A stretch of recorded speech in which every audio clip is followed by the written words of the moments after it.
All right, we're going to call to order. Thank you, everybody. We had a request from Claudia to go to the very top. to go to the very top. Yeah, it's fine. Okay. So, Claudia, thank you for coming. Those who might recall, Claudia was at a meeting several months ago, and she's got some experience in assisting communities with planning. And so we invited her here today to give us an overview of what we might do together as a community for planning purposes. Okay, so thank you, Sarah. I'm not going to go specific details about what we can do together because that's a decision we have to make together. But what I have here is like a basic suggestion of what I think would work well for this community. And if you go over, you can have a look. I couldn't have for you. Yeah, you can share and you can. There's one more. Okay.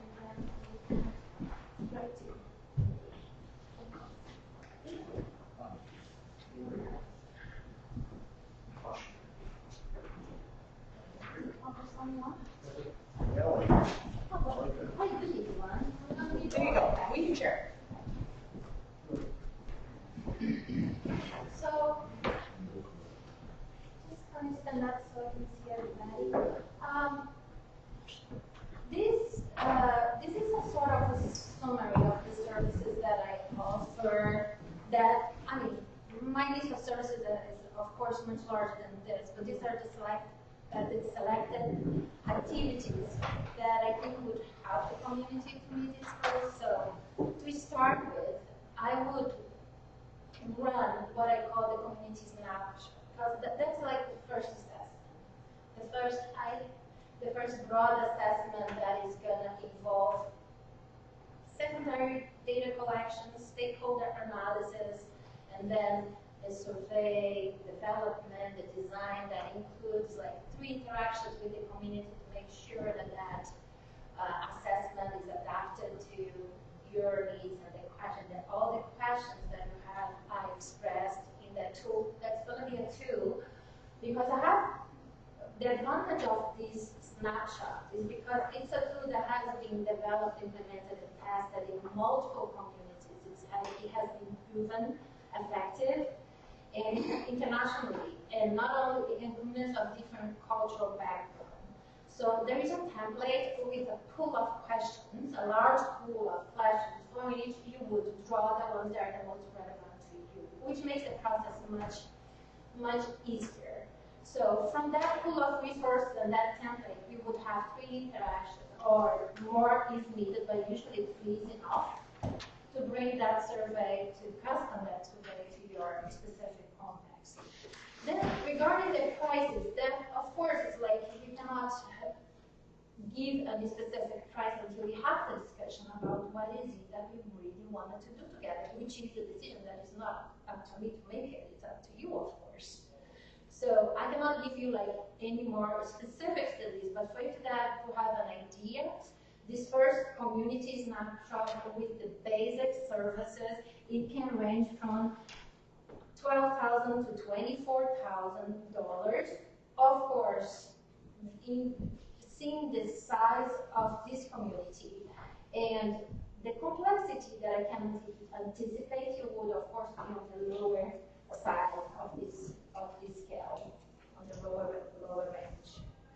So this is about it for this first community snapshot. You would receive at the end an analysis with an overall view of the community, like a summary of the findings, make sense of those findings.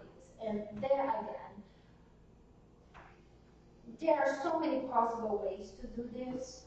So what I'm proposing here, and I wanted to ask if you guys have any questions about this basic service now before I move on to the add-on service. So what I'm proposing is like this basic package, this is the most budget friendly, and then we can add other items as we see fit or as the budget over time. Like that we are kind of phasing the project. We can start step by step with the first thing and then see as we move forward. So do you guys have any questions about this first? Yes. How do you anticipate engaging the community? This is part of the stakeholder analysis piece, which is step number 2. After we have a secondary research and the stakeholder analysis, then we're going to have a very clear idea of who are the stakeholders and what their interests are and how can we make sure that every voice is represented in an equitable way. So it's not a response that I can give you, but that's step 2 on this community snapshot process. It's part of the research process. Okay. And then we would agree on the recruitment strategy, and we would plan, and I would provide those other materials necessary. However, one of the big price factors in the community survey is the administration of the survey that is really time consuming and sometimes often takes much more time and effort than we expect. So this basic service, it's up to the community, the client, to actually go out there and collect the responses. I can also offer the full service, which would fall more on the higher side of this range, of this price range over there. So the community, you doing the actually data collection, it will keep on the lower price, lower cost. If it's up to me, I can do that. I'm going to be actually not only, because here in this package, the only thing, of course, we are making every decision together and having multiple interactions, but the only thing that you are fully responsible is the data collection. Now, if I am fully responsible, this price is definitely going to be on the higher side of this scale, because then I have to hire people. Any other questions about this basic service? Just wondering if you have any questions? Yes. Go ahead, Mark. More of an update, I guess, is we have at the Point Roberts Independent Business Council contracted with Western Washington University Economics Department to do a data gathering of all of our current economic situation in Point Roberts, from employment to corporations that work here, companies, home businesses, all of that. Data is gathered along with the study of Canadians coming in here, how much they spend, what they spend it on, what they do. And it will be overseen by a doctorate of the Bellingham Port Authority. What's her name? Vivian Novak. She's with the Port Authority as an employee, but she marks all the exams, for example, as a side business at Washington University Economics Department. But with her doctorate in foreign and economic analysis globally, that's her background. And she's employee of the Port Authority. oversee it because she understands international trade and so forth. And it is contract, it is happening.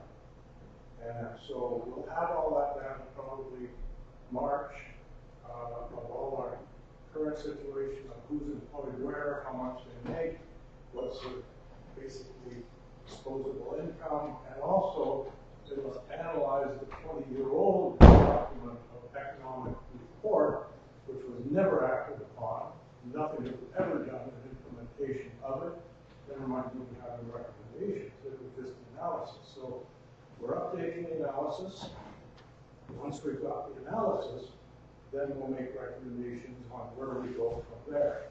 So, and it's contracted. It is done. It is underway. This is a matter of very good update. Very nice, thank you. Okay, thank you. So yeah, this is a very using universal resources, as I said in the last meeting, is a great experience. This is something that we will be talking about as we move forward if we decide to go, engage in this project together. But that's a great way. So that's what I would suggest, for us to do to keep the costs down, is to get in touch with the university in the area, technical schools in Lebanon, universities in Canada or the United States, and have like this workforce to do this work for us. So, yeah, I just have two questions about the sheet. On 1.6, conservation and development planning, it doesn't have a price. It says it varies. Can you give me an indication of what the range? it would be on the, it's exactly, it's a very difficult question, but 10 to 20,000, 30 to 50,000, 5 to 10,000. What is the range? That's general? 15 to 30,000. Okay. And the asterisk down below says that these prices do not include participant incentives. Yes. What is a participant incentive? Well, this doesn't usually apply to our case in which we are doing like community work. This is more like when corporations want to have some survey done. If it's like a private company, they usually have to pay participants. And that payment ranges from $35 to $135 if they are dealing with like business CEOs and companies and things like that. So this doesn't really apply to you. Because we are not going to be paying participants anyway. It's not going to be, our work is together, so I can move it by like everybody doing that little bit. That's how it's done. Any other questions? Well, I don't know if I missed it again, but what would actually be the deliverable to the community? We have a certain survey result, we have more analysis of that. How would that? So, the analysis and reporting, item number 4, it's not really visible either, it is service 1, includes a basic analysis, and usually it's just like frequency files, just like, basically for the overall community. It doesn't go too much into details about what's actually happening in between those relationships. So the first add-on service, is called Fine Grained Data. And this is like an additional report. So I can pass around these reports to show you what it would look like in these two, at these two levels. So it's like the first report would look like this one. And I think you guys have already seen it. And the second report, which is more complete, is doing like cross-tabulations among all the variables and trying to identify parties. Like we are uncovering, unveiling things in the data that we cannot anticipate.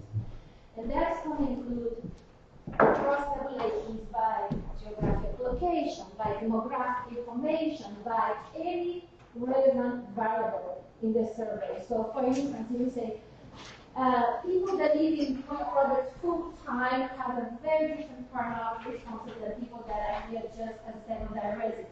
This kind of relationship is going to be able to identify in the second kind of report. So the first report is included in the primary service. The second report would be the Fine Grained Data add-on service. Okay? So this is what you get. In addition, you can also get an impact package, which is like a full range of materials for you to present these findings to sponsors, funding institutions, governmental officials, etc. So I would prepare this presentation materials and give it to you, and you present whatever you did. And the third possibility, and it's the last one, is a public presentation in which, in addition to all this that I have mentioned, I am also coming and presenting findings and clarifying questions and moving the discussion even forward. I didn't know you guys had a budget. Is the No, we don't PRCAC have have a that. budget? We have an inquiry. We're looking into community planning, and Dr. Manager was offering these services, and if we decide that, if the community decides that this is the kind of way we want to move forward, we would have to come up with a budget, exactly. Now, did we hear when Brian made the report on That's there? it, that the business council is working on, of the last of what Ryan was saying. Okay, So, but, from my perspective, coming to occasional meetings, I would rather that committee spend money on a recording secretary to help your committee as a starting, if you're gonna start getting a budget, it makes more sense to me that you guys get a recording secretary that helps you guys volunteer your time more effectively, because all of you guys are volunteers. Someone could help with the minutes and things like that. That's much better use of dollars to start us communicating more effectively, getting agendas out Can more. I just finish the add-ons and then we can have that discussion after that? It's like, this is, you know, Well, but if they have no budget, I don't understand how we're discussing a $30,000 expenditure. Linda just described that. Okay, If so we we- were to decide as a committee to try to do this, Okay, then we would look into raising funds to accomplish it. An entirely separate issue, the one that I know that Joel brought up toward the end of his tenure, was providing funding to have a secretary to take care of some administrative tasks and free things up. I don't know, I think I've done an okay job. no, I'm not saying you guys are spending a lot of time on this, and I think. The criticism, but I'm just saying, I think we're muddling through with our volunteer system. Absolutely. It's nice to have funding, it's nice to have a secretary, but I think it's a different issue that we could take up separately and may decide that we want to try to fundraise for that as well somehow. But there's no, it will be an issue to be discussed, and no, but I wouldn't interfere with this conversation for that point. Okay, so, I just would like to finish, I just have two more points to make and then you can go ahead, okay? Okay. Two more. please. So, this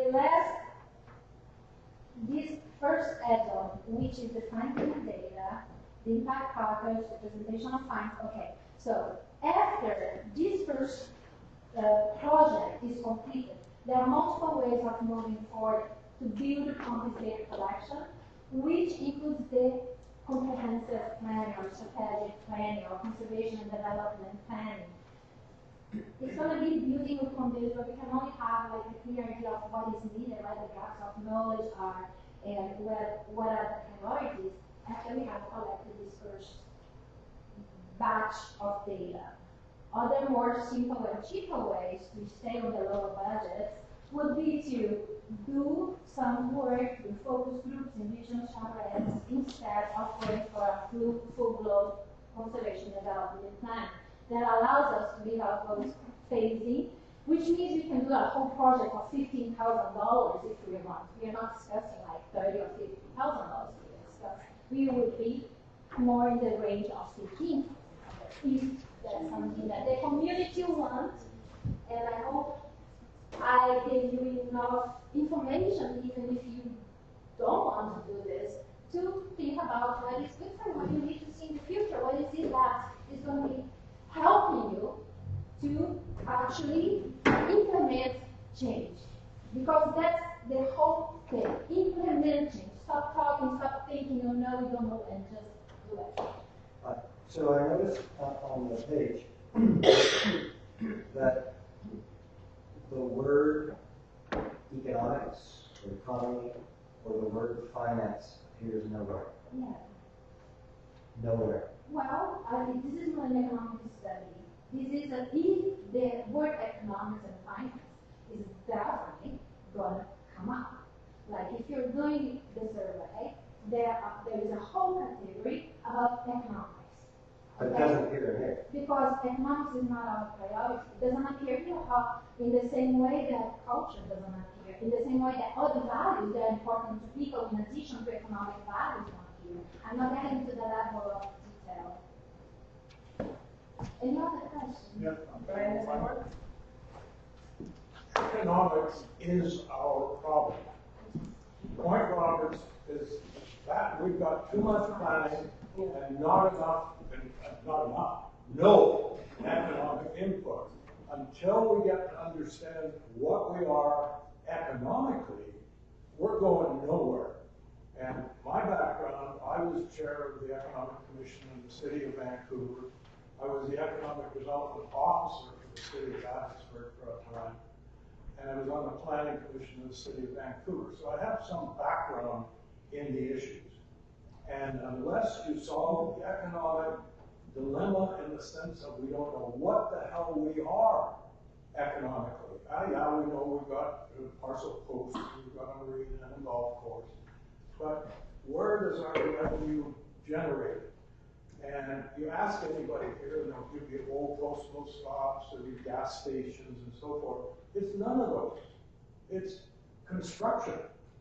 70% of our disposable income and people living here and generating the wealth to be able to shop here and live here and buy here and sell here and so forth is basically construction oriented.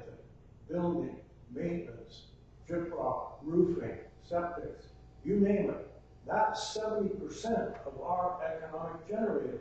And we don't acknowledge it, we don't even know it. So our commission, what we commissioned from the university with oversight, is to get that data so we can marry that with proper planning input, understanding the base of the economics, or our economic health, or lack of economic health. I just heard from Vicki from the bank that, because we had a Dollars to Scholars meeting this morning, that Schomburg has had their lowest in the new, or biggest ownership, since its ownership, whatever, it's been 20 years ago, whatever. Lowest month ever. And you look at the other gas stations, nothing happening. We don't pay attention to that. I mean, that's our economic health. They cut hours at Shellmark because of it. The marina, staff-wise, has cut 2 people just in the last month.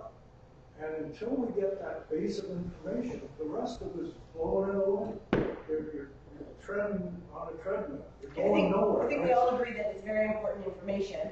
And the reason that we invited Dr. Montenegro to make a presentation today is because many of the issues that the community brings to PRCAC to consider implementing change always starts with feedback, also from the public.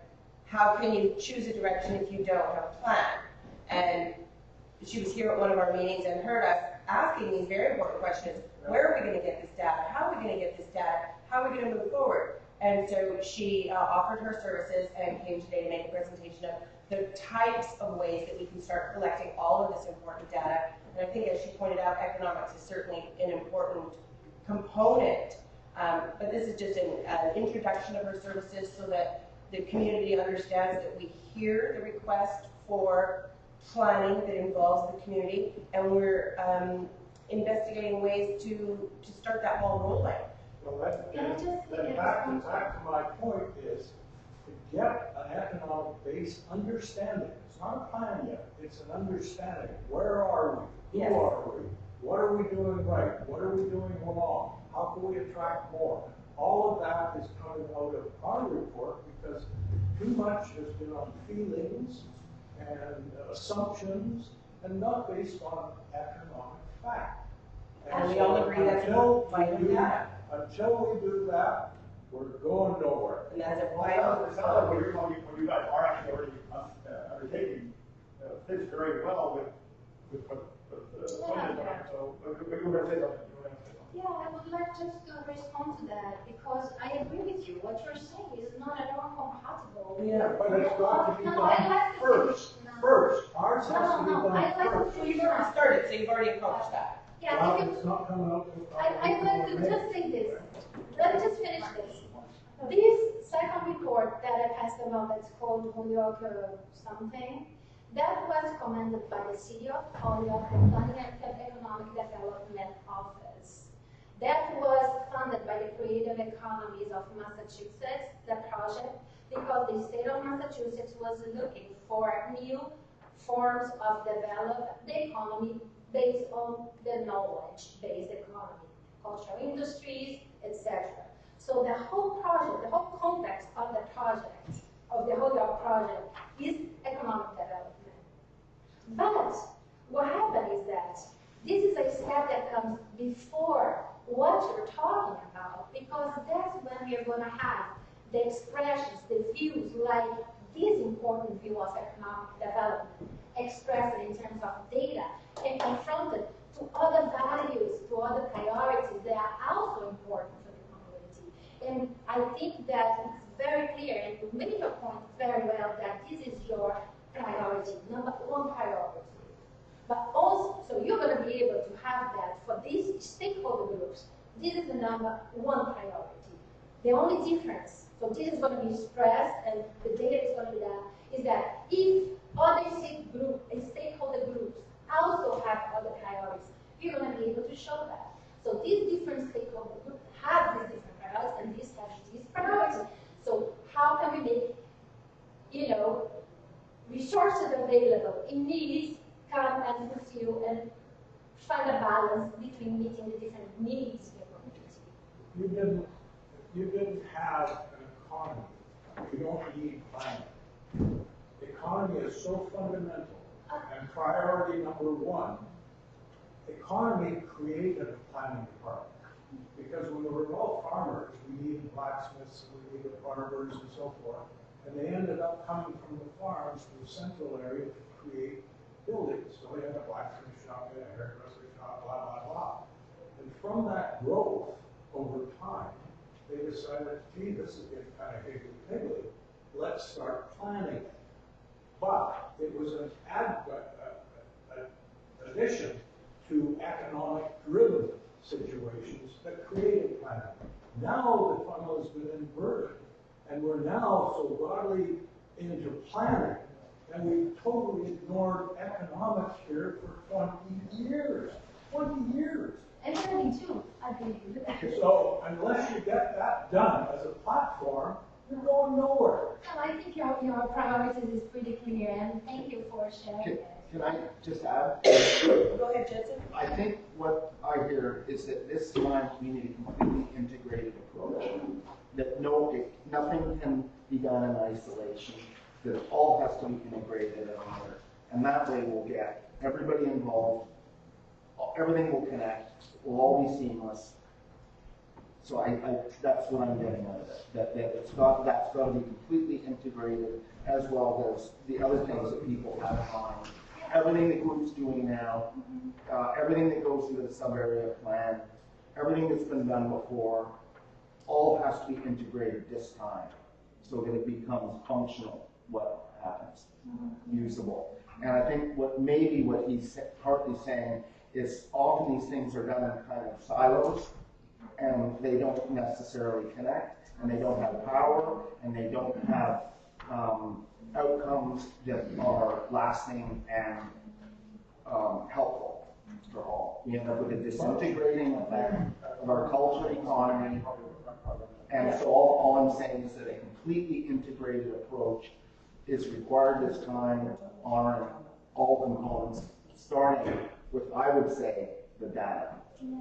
Okay. And I agree, and I already started compiling all these materials. And one possibility is to compile all these materials and to, how do you say it, translate it for everybody's language, because some of the technical terms are just like unreasonable, and to have that made available to everybody, so next time we don't need to invent the wheel again. This is what I'm thinking, because actually I think what Brian and they're saying, some of the pieces are already there, and they just need to be articulated and integrated and connected and kind of energized. So I would think starting with Brian's, what they're doing, and then with everything else that's been done, like an did some great planning, there was character plan revisions that were done, A lot of great things were done. This is the number one here. Yeah, what is that, how is that described?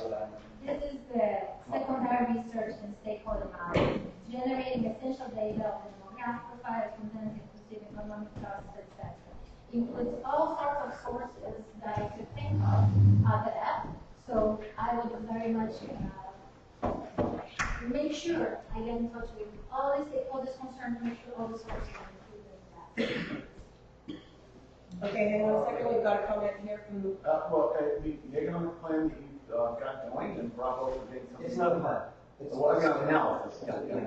Is, so they're only analyzing what, I'm asking the question, what is, not projecting what might be or how we could add businesses here that aren't already here? No. So there's no, okay, so what I hear is that we also need that, think of it as a module. What you're talking about is an analysis, and next we also have to add what could be here, and that maybe feeds in from what Flavia Yeah, is so proposing. some of that analysis is actually analyzing the 1999 published Strategic Economic Development Report and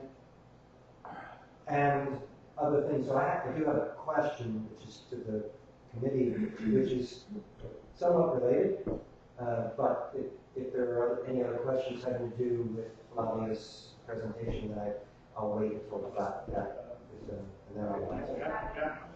I do have a question. I'm curious, could you talk about what changes were implemented in the communities where you've done these types of studies before? Well, in Immerse, for instance, there was a collective action project that was happening between the public school systems and the town of Immerse.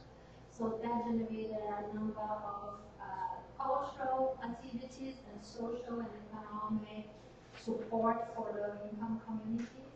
In Holyoke, this served for establishing partnership. The Holyoke project started with 3 nonprofits and ended up with 15 or more, 17 I think, nonprofits that we were able to identify common goals and organize exactly what you're saying. You know, when we have this broad, detailed view of the community's picture, this is a snapshot of the community, we can identify trends and patterns and common goals and then join forces to meet common goals together. So that generated a coalition of 15 community organizations, and every project that the city of Holyoke, because I received an email recently, oh, every time somebody comes with a project to Holyoke now, they just say like, start by doing this. So we are on the same page. So just read the report and like, okay, now I know what's happening. We can start the conversation on the next point.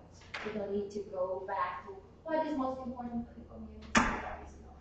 That's already established. The joint action. Some of the ways, grant fundraising, they have managed to get money because they were able to present data about some issues that were going on in the communities. They were able to show, because all what we're saying here is very, very relevant. Completely agree. If we have data that shows people this is what's happening here, the conversation that we start already in a whole different level. Okay, so just to go back to your question, Stephen, it's not just that 99 published report that we're looking at as part of the analysis. The twofold commission is one to Jennifer Novak, who's on the economic development team at Port Bellingham, and she's actually looking at the we'll call it the codification aspect, meaning she's looking at not only that strategic economic report from '99, but she's looking at the sub-area plan. She's looking at 2072. She's looking at all of the aspects which are not necessarily financial in the scope of things, but they're economically impactful. They do all play a role. The Center for Economic Research at the School of Economics is actually looking at the hard data, Census Bureau, Department of Commerce, all of the number, balance, spreadsheet type related data. So those two aspects are then combined with the PRIBC doing its work from a community standpoint, which is essentially what's laid out here. But we're doing that aspect, which is laid out here, without any charges, without any costs amongst our board. We're doing that work for no fee. So we have both the economic data analysis from the university, then we have the, for lack of a better term, the legal and or code-related, planning-related aspects, which is the Port of Bellingham, that coupled with our being here in Point Roberts, and actually having now 50 members of the Business Council, predominantly business owners, not all of them, but the vast majority of them. And so that's where the input, or as you would put it, the canvassing type of thing, has already begun. And that started back in February of this year. So, I mean, I can appreciate that this is certainly of interest, but we put that to the community back in February. And we've been doing it every month since then. So, raising the need to actually take a look at what we have, do an analysis of it, so that we can come up with a strategy moving forward for the community. The secondary data research you're doing, that's what you're saying. No, all of it. You're doing primary data collection too? Absolutely. Yeah, with business, commerce, Absolutely. Department of Labor, Department of Commerce, you name it. Yeah, but not local level, just like existing. No, it's local. Virtually all, not all, but virtually all of the members of the PRIDC are businesses here in Point Roberts. So they're providing us with their data, like Shell. Business data. Shell Mart is not only a business here in Point Roberts, they also happen to be a member of the PRIDC. And Vicki, who spoke to Shell Mart, also happens to be on our board of directors. We don't have to pay someone to go out and do this. We hear it every day. So I appreciate this. It sounds like a very valuable exercise that you guys are undertaking, but it doesn't sound like it's the same thing. Okay. And you're also, and it sounds like you have a self-selected, not a negative way, you have a self-selected group. You have the members of the PRIDC, which almost a priori are, I mean, it's a business organization. It's an economic focus. It's not going to be looking at. You might conclude that what we really need to do here from those 50 people is it'd be so much better if we just cut everything down, paved everything, and had much easier time putting in septics and. Well, that's rather presumptive on your part. No, I'm just saying it's just a one bigger up. But it's not looking at what the people who live somewhere in the mess want. But since '99, It's one piece of it. But since that report was published in '99, right? Not one organization in Point Roberts followed through with developing the strategy that was proposed in that report. Okay? So we'll take a look at the historical reality, which is it's only now 29 years since the fund, the TBD fund, was established, right? And we now know that in year 29, it's economic in nature. The fund, the Transportation Benefit Fund, is economic in nature. Requests for that, for the monies from that fund, are going to flow through the PRCAC. The contracts entered into, as it relates to that, are approved jointly in an interagency agreement with the PRCAC and the county. Well, we advise, we don't approve contracts, we just we collect You're in the loop. public input. You advise council that you would like the garden club to have $20,000, what have you. Council approves it. Then they do an interagency agreement, which has a contract, which has some fees and some costs associated with it. But we've only discovered in year 29 that those costs that are associated with the use of those funds are so exorbitant that you can't actually really truly move forward with anything more than $20,000 for flowers for fear that you run out of money. And we also learned this month that that fund isn't actually a fund. It's a line item on a ledger sheet in the general budget of the county. Okay, Tom, It's no, I'm just trying to point out, the work we're doing is actually addressing these issues. So while you'll say we're doing all this stuff, and we may end up coming up with the fact that we want to cut down all the trees and pave everything, that's not where we're going at all. And that's not the first time that this committee has suggested that we'll come up with some rogue idea of what should be done. We just want to know what happened, we want to know what's happening, and we want to know if the folks that actually are responsible for what happened are going to fix the problem. How are they going to do things differently so that that problem doesn't persist?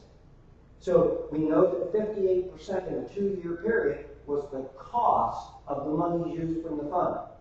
That is so out of market by a factor of 10 that it had everybody, even council members were saying, you guys are getting screwed. But who was involved in the process in the first place? Remember that that's the first time that money's actually been Right. spent. No, That's not very true. difficult to No, spend not money. true. Yeah, Not true.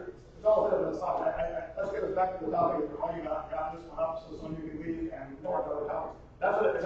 It's a very relevant topic about how to use PPP funds, but it doesn't really tie into what we're talking about in terms of this subject matter on the agenda.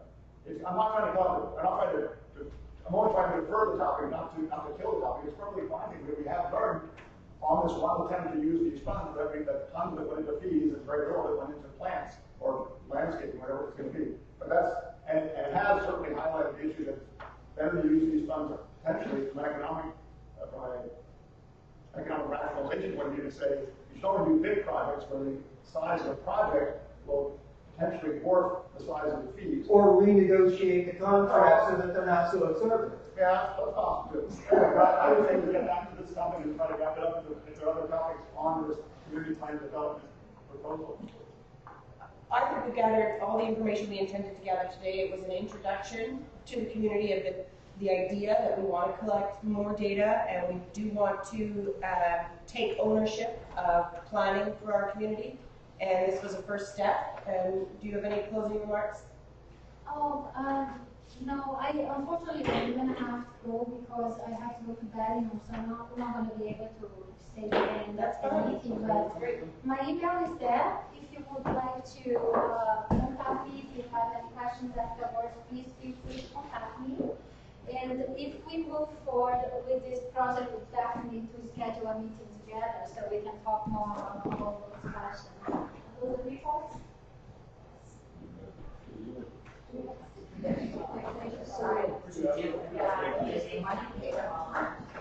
She can't. I got to do it more. You want it digitally? We can just email it. Well, if we decide to do this, if they decide to do this, and it's starting to be as $50,000, does that need to be data?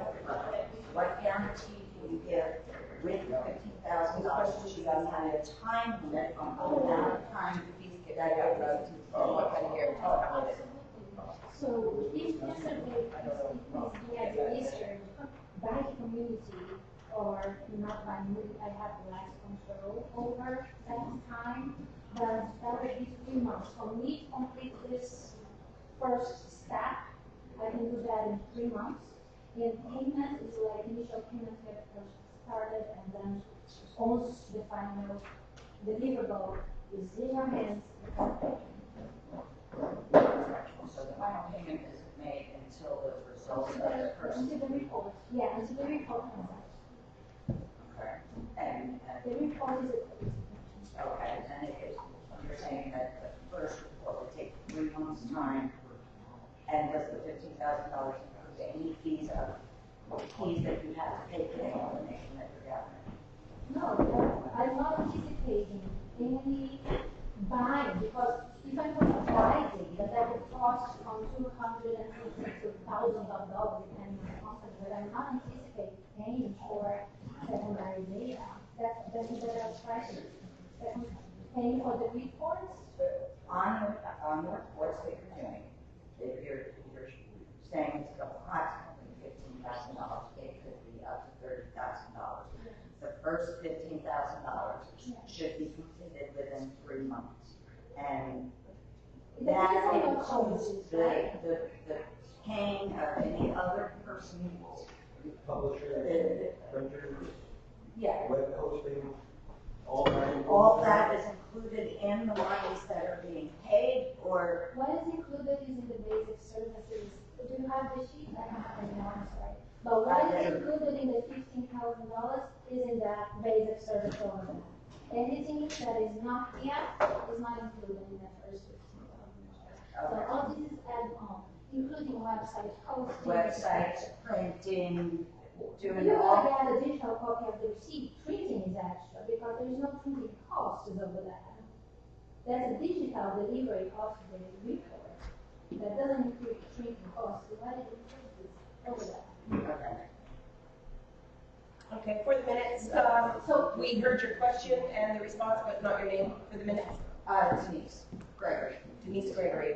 can I just say one more thing? Just make sure this is clear. Yep. But it's very difficult for me to give you an answer regarding price and time until we have a conversation about what actually is being done. What the goals are, what the Yeah. objectives So are. this is just like a generality. I cannot say until we know everything. Well, it was a great starting point, and we appreciate you coming in and presenting. Thank you very much. All right. Okay, we're gonna move on with the agenda.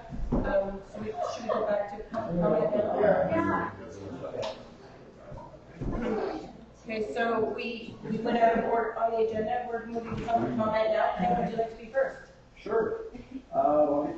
It's good that we have garbage ordinance review on the agenda here. I think we need to bump it up. I don't know if we're having a hard timeline of noon and somebody else using the room, or you know,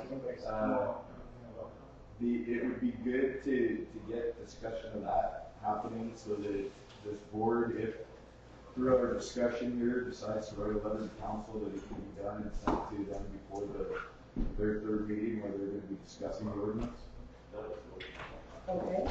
Some of these other things might not have a hard, time-sensitive timeline. Well, obviously, your position being vacated is one, and the new sign at Bowl needs to be dealt with sooner than later, but Maple Beach, is there an update? Whatcom County Parks, we just need to make sure we get something done first. Okay, that's fair comment. Thank you very much.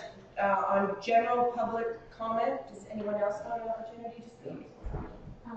I unfortunately have my niece's birthday party tonight to run, so I'd like to just speak quickly, so you guys can. I admire that you guys brought that one in, but I think there's important work to be done on scope of work and scope of understanding. So, like, it's difficult to start a project when the contractor brings the scope of work to you. It's better to have the board set the scope of work and then get the contractors to fit the scope of work. So I think this is a great starting point, but I think it's really important that from what you got from her, that you do some work around what your scope of work would be, and then send it out for bids or whatnot, if that's the point that you get to. And then I also think that if the PRCAC is making financial recommendations or financial decisions that are currently unfunded, I think it's important to have a public forum specifically on the topic of funding a program like this, so that you get support and you may actually find that there's somebody in the community who would be willing to sponsor that kind of research. If you have a public forum for saying this is the direction we want to go. Well, I'm not sure if I'm not hearing you correctly, but that's the whole point. That it would be a community plan, it would be entirely community input. This board isn't going to just come up with a scope of work. So the whole point of having her present her services, she just happened to be in a meeting, and we were having this kind of back and forth discussion about planning for various things, like the need for garbage, like other needs that we've discussed over the past several years. And we were having one of those back and forth discussions, and the public comment repeated was, this is good that we're having these discussions because we can't make a plan unless we're all involved. So that, to your point, it's going to be an open forum. This isn't a board directed Well, I just think that initiative. there needs to be some scope of work before you decide on the contractor, and taking what she gave you is a great place to start. But I think scope of work is, or scope of idea, which then goes out to the community, is a very valuable approach. Well, because the community will be developing it, not this board. Oh, okay. Yeah, our scope of work took 3 months, multiple back and forths between Port of Bellingham and the university. I think at the final point where we said, good, we're in agreement, this is what we're moving forward with. I think it's 6 pages, just the scope of work, Absolutely. not the stuff that came prior to that. So, and that was with a very small group, like a board of 6 and just 2 other individuals. So as you grow out in terms of the number of voices involved, that timeline spreads out and the depth of the scope increases exponentially.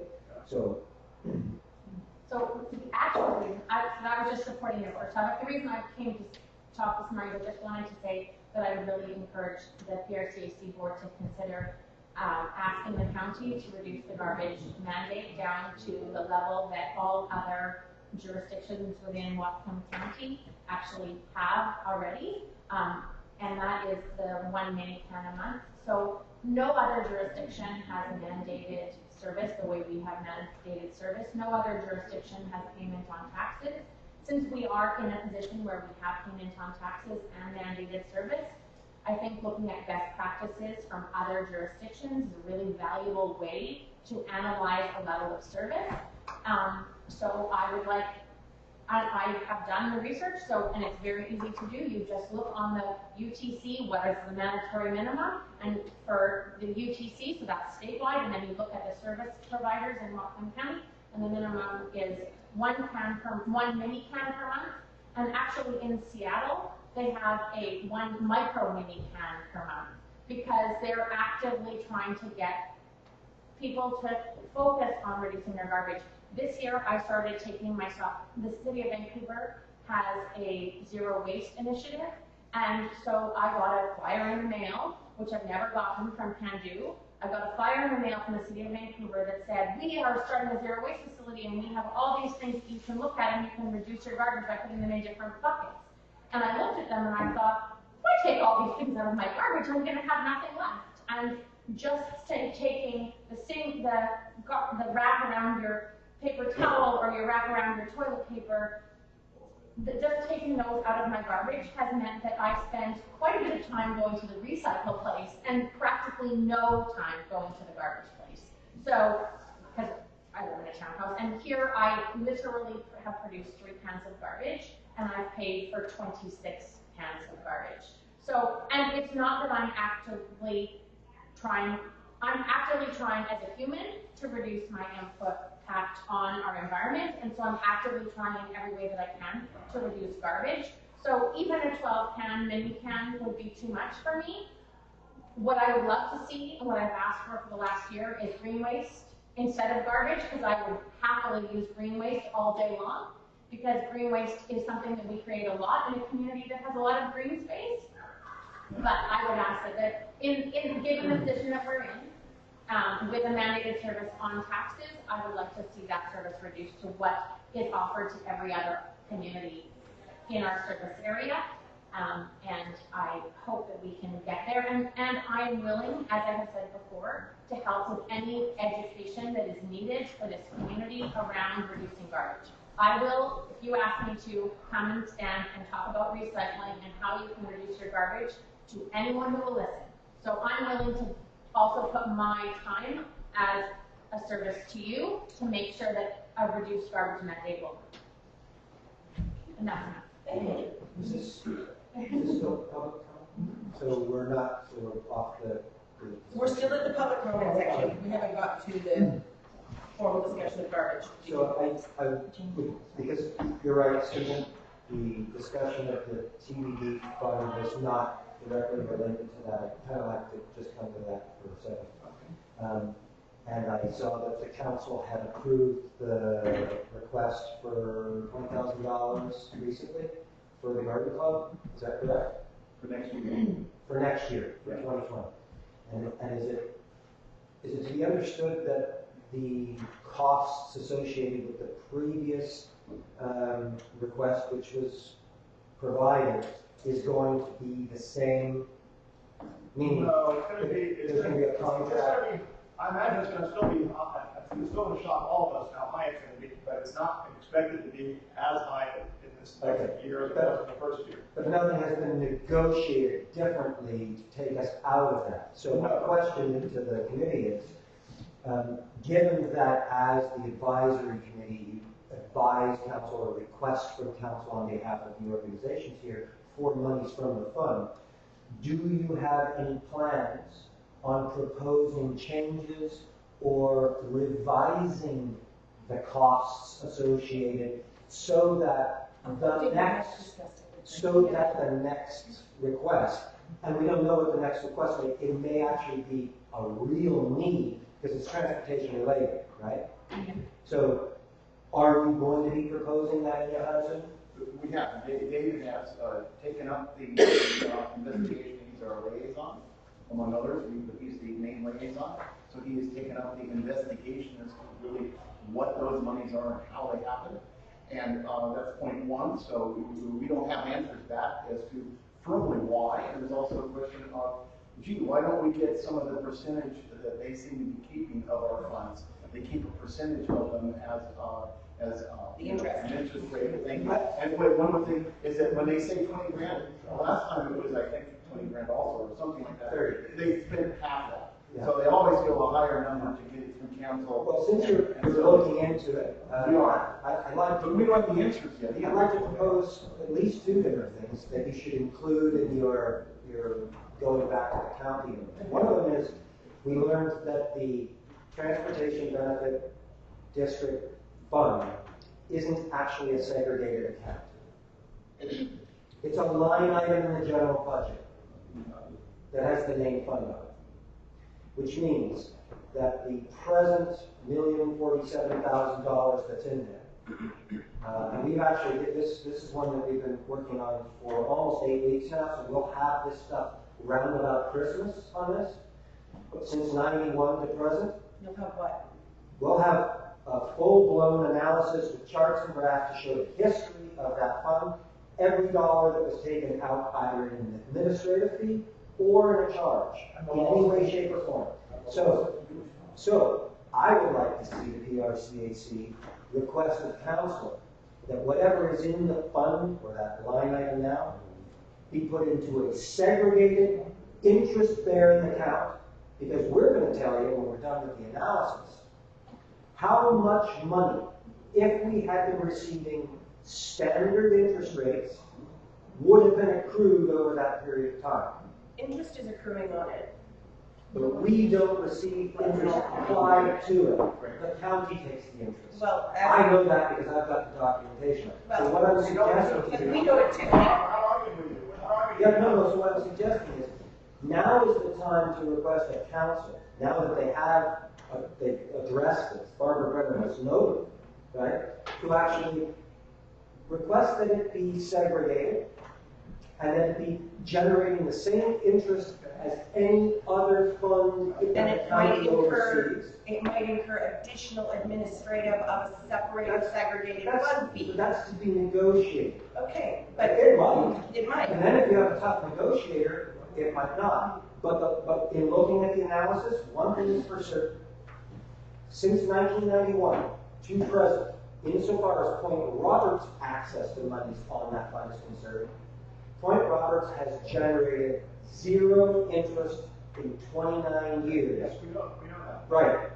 So not only should you request that it be a segregated interest-bearing account, you should also ask for the county's accounting, because our analysis may be different from the county's accounting. County's analysis of what? Of 1991 through present, of the fees and costs associated with administrating that account. All years, okay. It's just data. They gave us the spreadsheet 3 months ago.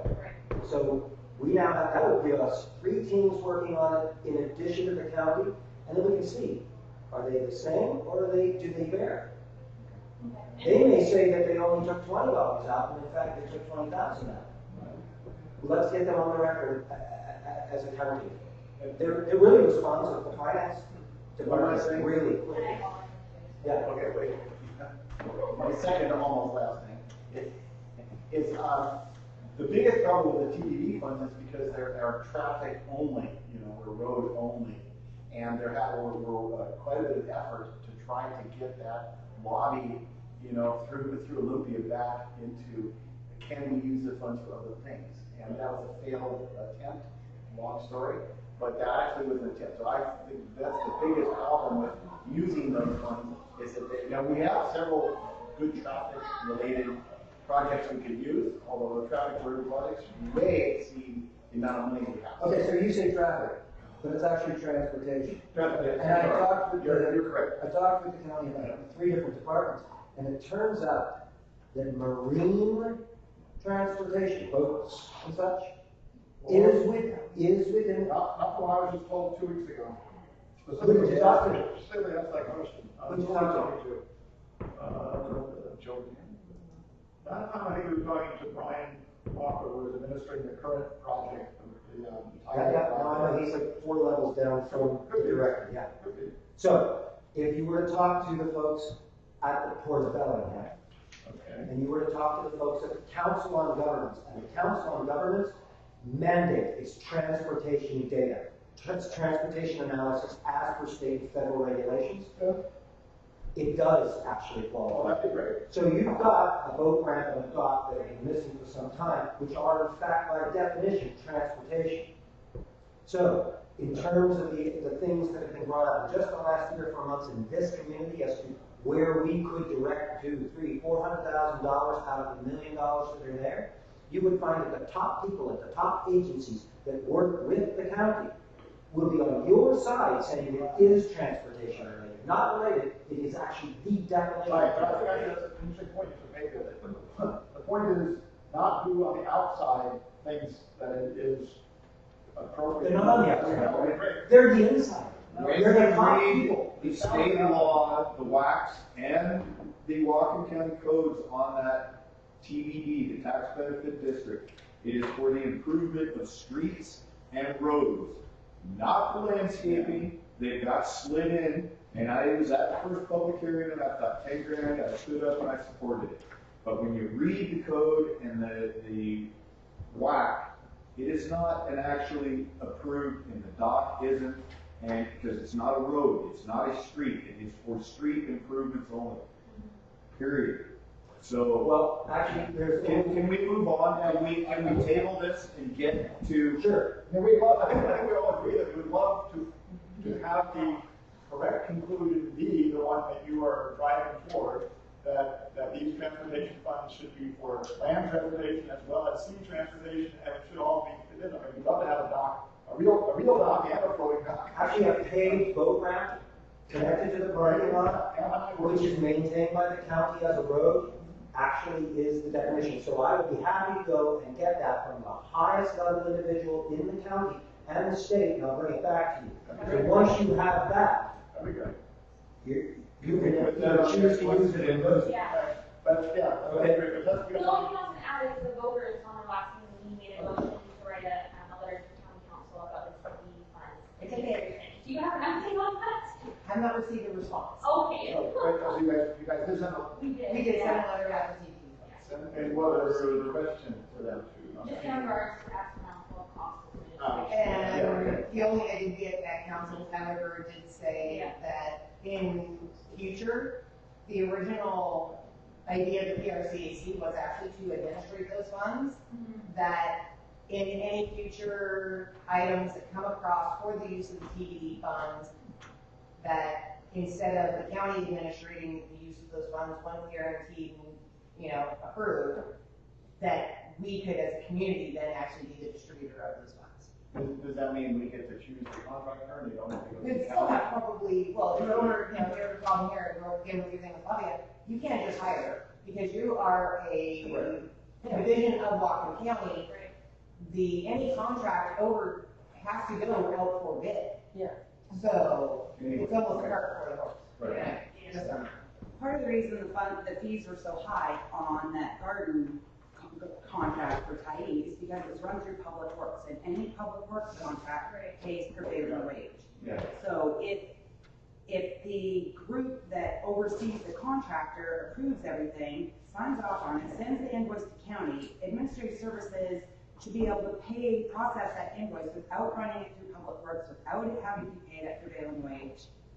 And there's the majority of your fees, right? Well, it actually is. I was at a meeting, I don't want to go through this now, but I mean, we have a lot of other things to get to. I was at a meeting with Dave, when we were talking to Brian Walker specifically about these ridiculous fees that we're all so upset about. And it is not because it's just prevailing wages certainly jacks things up, no doubt about this point. But no, these were administrative costs that the county has. You probably can't put a 49-cent stamp on an envelope at the county without it costing $5. And they're just really high overhead costs, basically, that they're assessing, and they have their logic for how they do it, but it's not a happy answer. It is just an answer. It's because they spend, and upfront, and part of why we lower for this coming year and much of the past year, they have a lot of issues with the contract. They're not thinking about it. They haven't been in their system before. They have to have a special contract for that kind of deal. That took lawyer time and administrative time, and then they had to go there.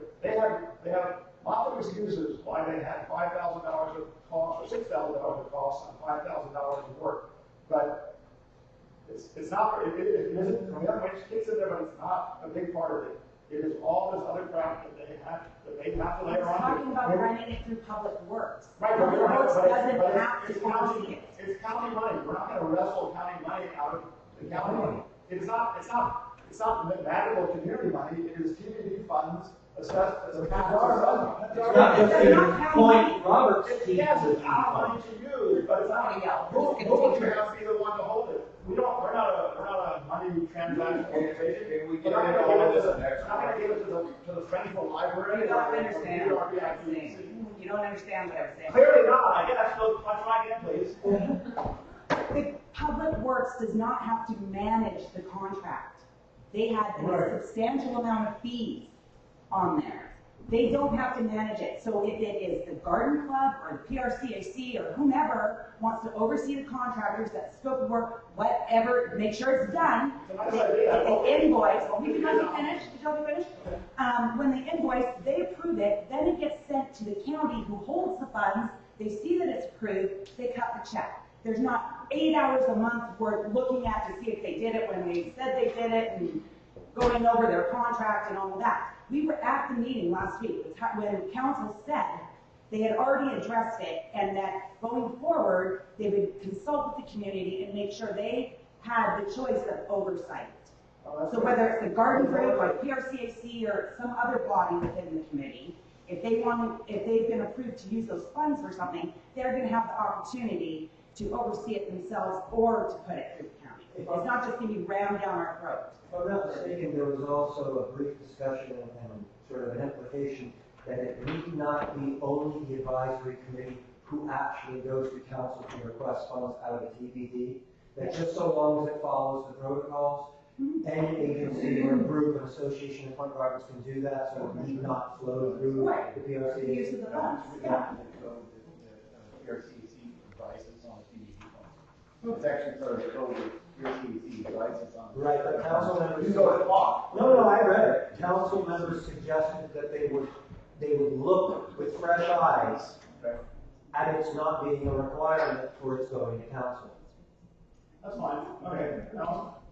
Just a quick question, just because I do have to go, Kenny did ask if we could move the discuss the garbage up in the agenda. And I was just wondering if that was going to be possible, so I think it was a reasonable request. We were just trying to get through the public comment section first. So, Annette Madden. What's that? M-A-D-D-E-N. His name is Dan. Okay, so I guess I will speak on garbage. Okay. No, I'm here. What we do first is that one, the building permit, sign permit. Yes. Okay. I was going to name that. I was going to approve it. No, I know, I don't have a way to go through the checklists. You go to the checklists, so I would say you can check them all off. But I don't I'm prepared, we can do it after.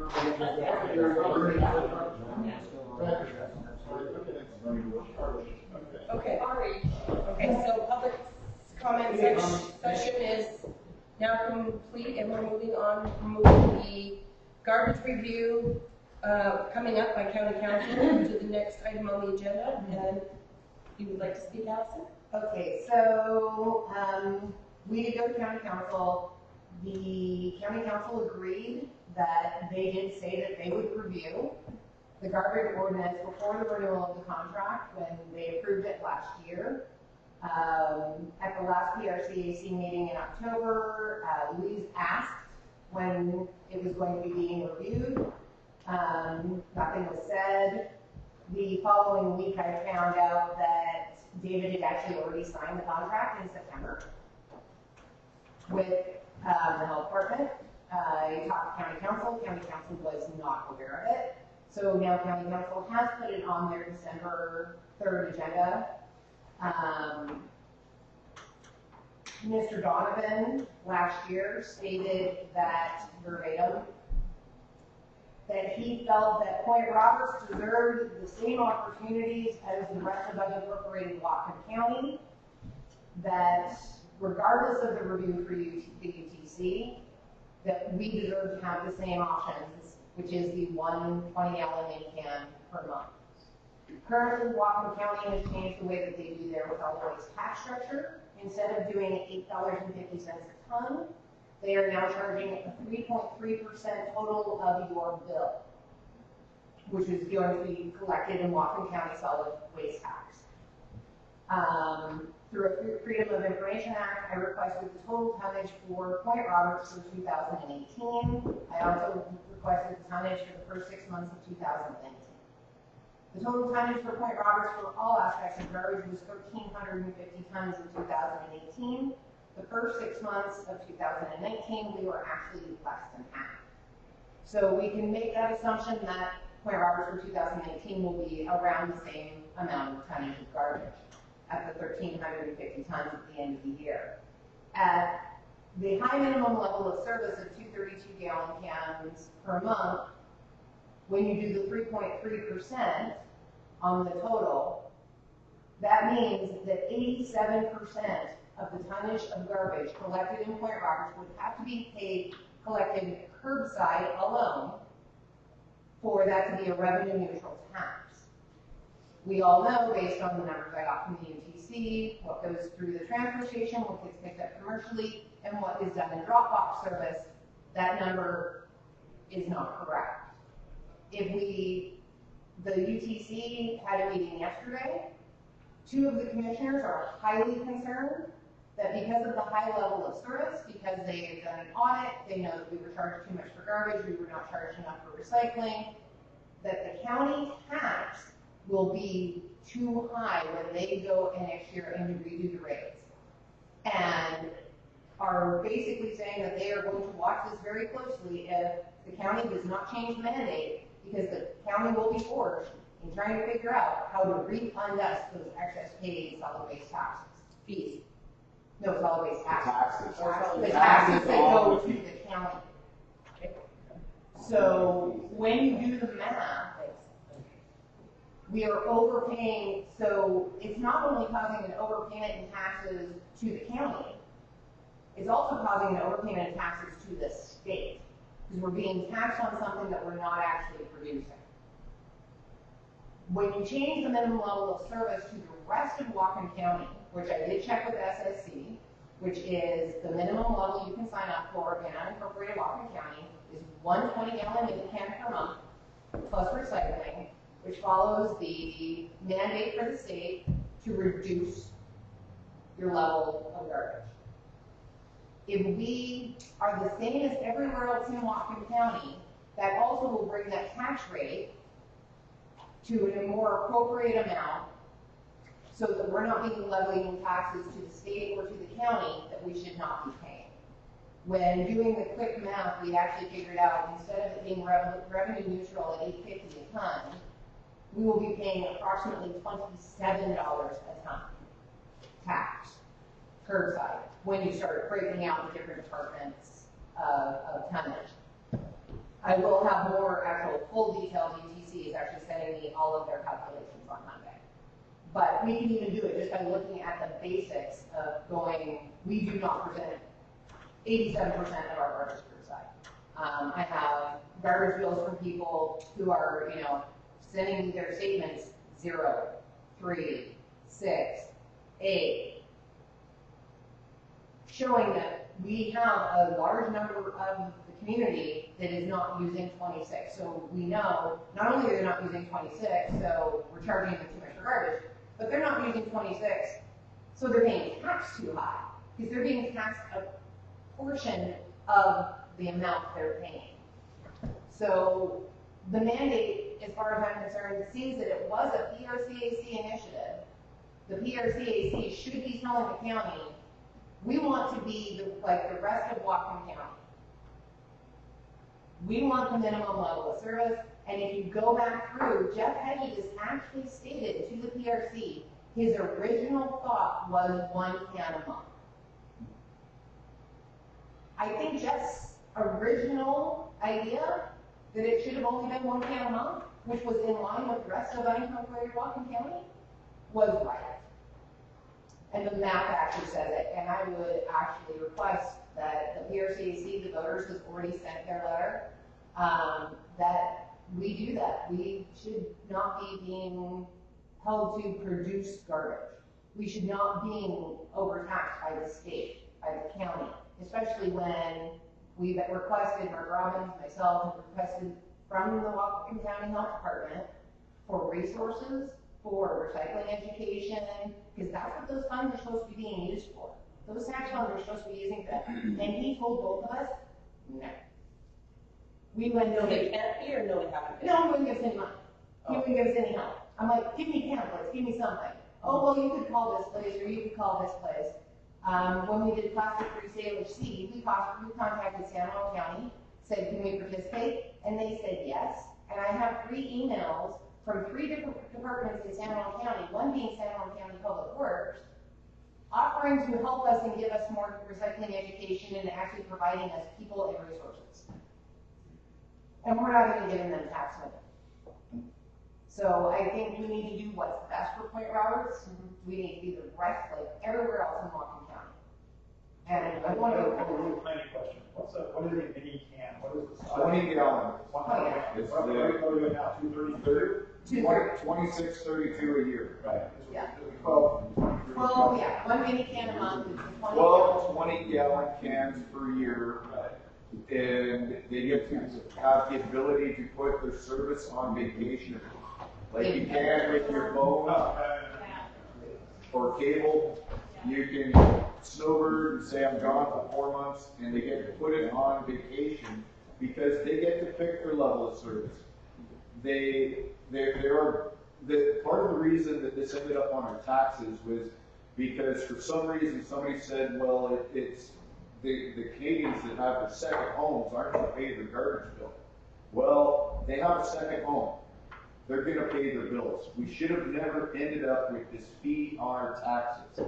It should come off. If anything, we should only have a recycling fee, which is the Department of Ecology's mandate from over 20 years ago that every improved property must have recycling.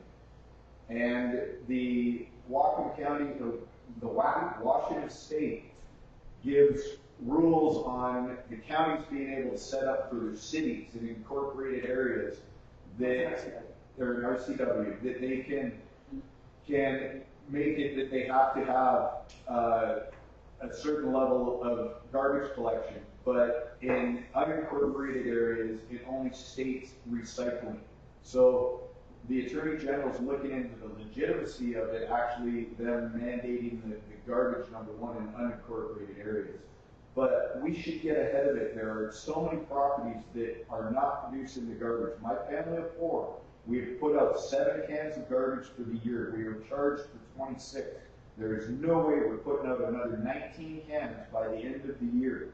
There is no way for us to recompensate, fence for this overcharge. I fought it from the very beginning. I've been at all of the garbage meetings. I went and I spent time getting signatures on that first petition. We had over 400 signatures. 200 voters said that they didn't want it. Another 200 Canadian property owners said that they didn't want it. There's been numerous people, over 20 people recently, that haven't been able to get to these meetings and have asked me to speak on their behalf. Tom O'Brien had to leave. Chuck Norwich just stopped in here and said that he had to. Mark from the Freeman Beach Association. Freeman's Beach. I actually have a letter from Freeman's Beach Association. The Freeman Beach Association will be going to council. They represent 65 homes. There is also possibly from the other Crystal Water Beach, Maple Beach. They are all saying they're not using the service. That's the same in Bell's Row, by the way, I told you about. Yeah, Bell's Row. So people are actually sending me their garbage statements, with a big circle around. I've used 3. What I would request of this board is somebody throw a motion on the table to write a letter to council that we need to be on a fair playing field, the same as the rest of the county. And we shouldn't even have a minimum level of service of garbage. You shouldn't be forced to pay for more than you produce. Recycling? Sure, everybody can get behind a recycling fee, but why should there be a minimum level of garbage? It should be pay as you throw. There should not be a minimum that we're forced to pay for garbage because you have no incentive to reduce. I have one of my friends, he has used up his 26 cans because since this went through, he has refused to recycle. He used to self-haul. He would separate some of his recyclables, but now that it went through, he's like, I'm not taking the time to I'm not getting those bins, I don't have them. And he's throwing everything away. I don't understand it either, but when I look at my report, and we're at 7 cans for the year.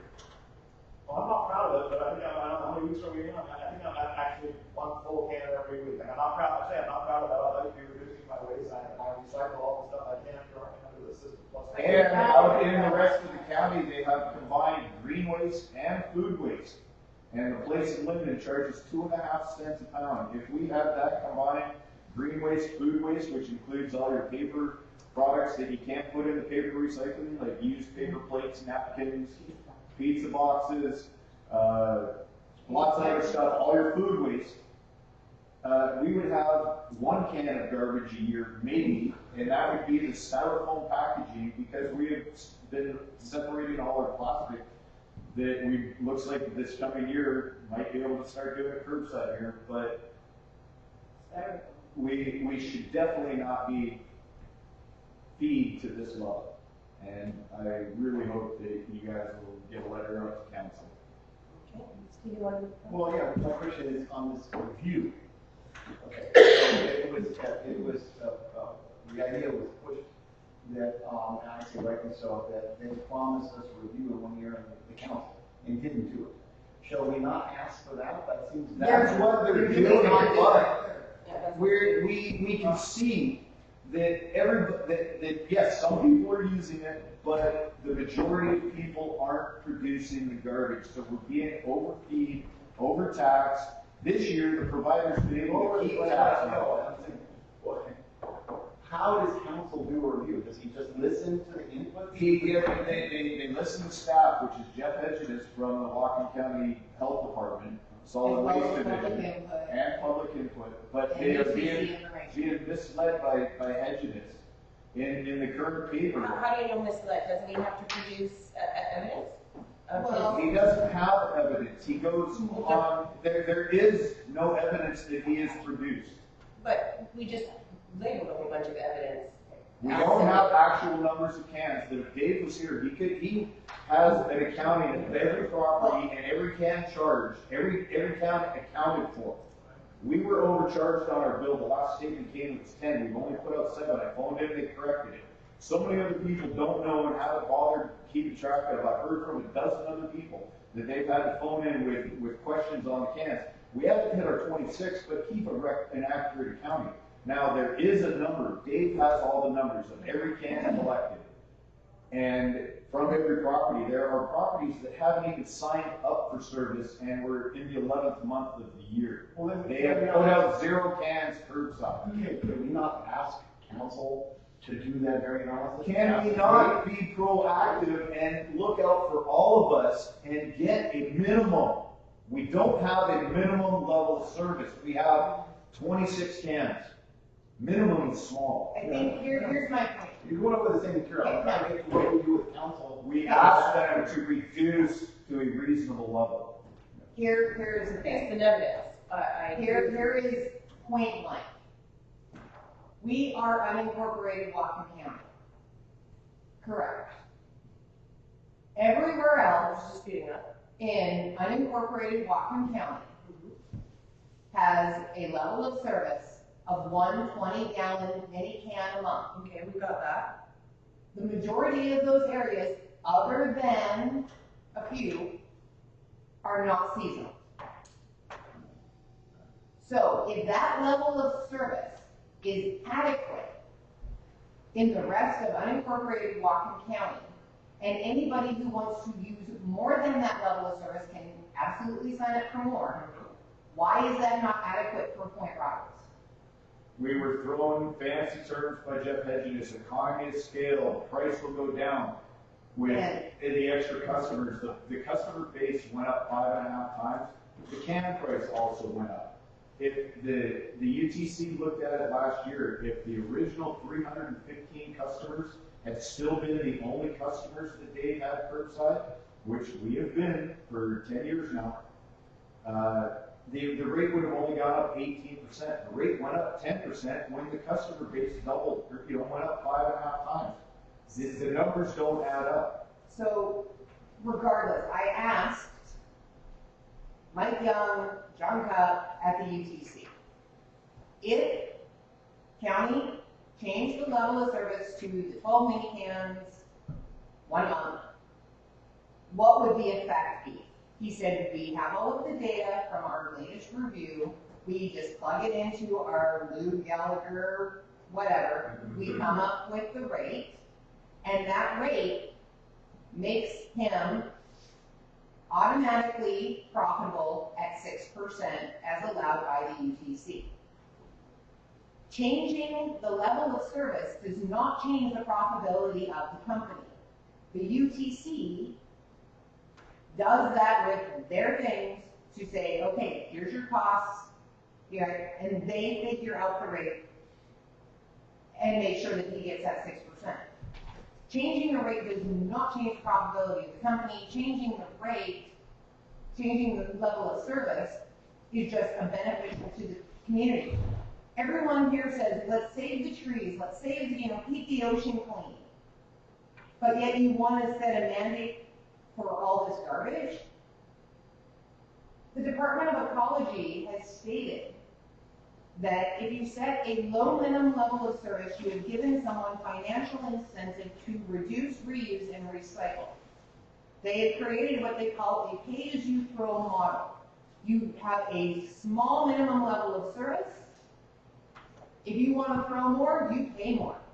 It makes it financially incentive for people to do what Washington State wants. So you have a community that's telling you, we want to save our trees. Do not take the forest. Clean up the side of the roads. Keep the beaches clean. But yet you're telling them, produce more garbage than you need. We can just go back to the, dump it yourself model, and everyone was still encouraging people to cut down, but on fast through education, but keep the cost down for people by saying you pay for what you actually haul or dump and throw in the bin.